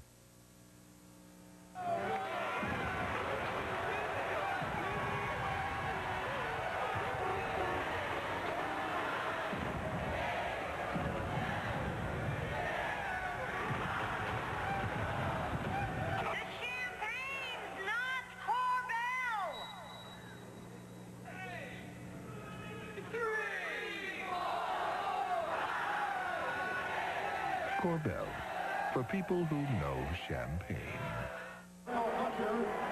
So Fletcher goes in the record books, 39 carries, 241 yards, 2 touchdowns. And by the way, it's a new Hall of Fame record, most net yards rushing, 285, and it surpasses Michigan last year at 279.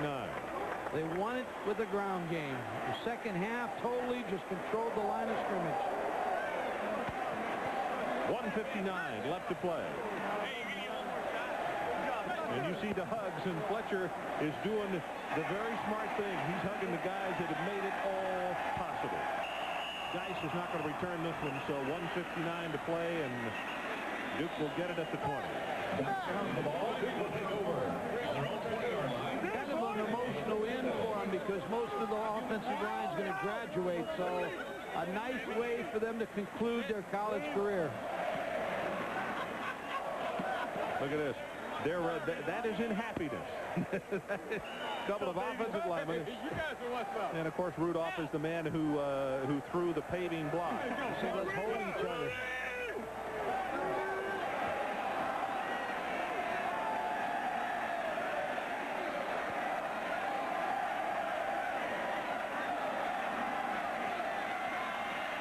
Deep over the middle, has it complete to Jensen, and he'll have it to the 45-yard line. So Jensen with the 25-yard reception here. Been silent in the first half, but John Jensen in the last 2 drives has finally been able to get him the football.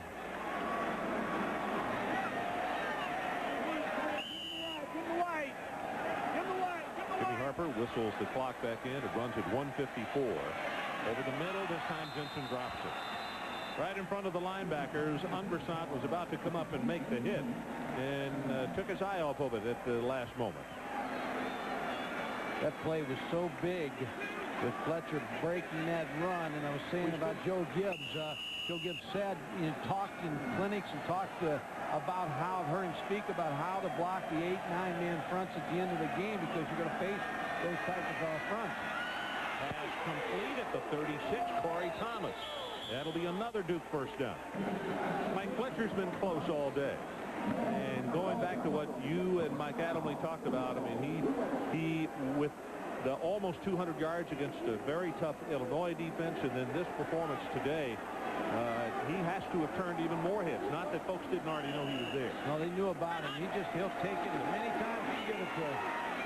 Over the middle, Jensen again. Tries to get to the sideline, won't do it.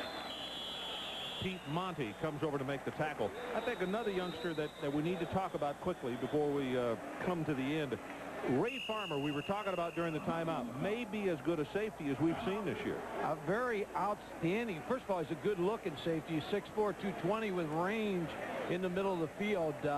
Like a linebacker playing deep center field for you. Well, he is going to go down in defeat today, but as his football team has just called a timeout, he can carry a lot of weight in this one, not only with tackles, and the last number we had on him was 12, and he also blocked an extra point attempt. You know, Duke has the ability to score here quick again, and they have the onside kick possibility, so I wouldn't count them out just yet. 34-20, 1:50 9:31 left to play. No matter what happens in this ball game, though, I'll tell you that nothing can take away the excitement that Duke football has brought to fans all over the country this year. Interested to read when we were up there doing the ball game that Fred had walked into a basketball game after the North Carolina game, walked in the second half and received a standing ovation at Cameron Indoor Stadium to see the basketball game. Kayat over the middle. Every time he catches one, it extends the Hall of Fame record, and that is 11 catches for him. 11 catches for Billy Kayat. So with things like that happening, standing ovations as you come into a basketball arena as big as basketball is there, the students greatly appreciate and know full well the job that Coach Goldsmith has done. That pass completed to 20. Dominique Fleming.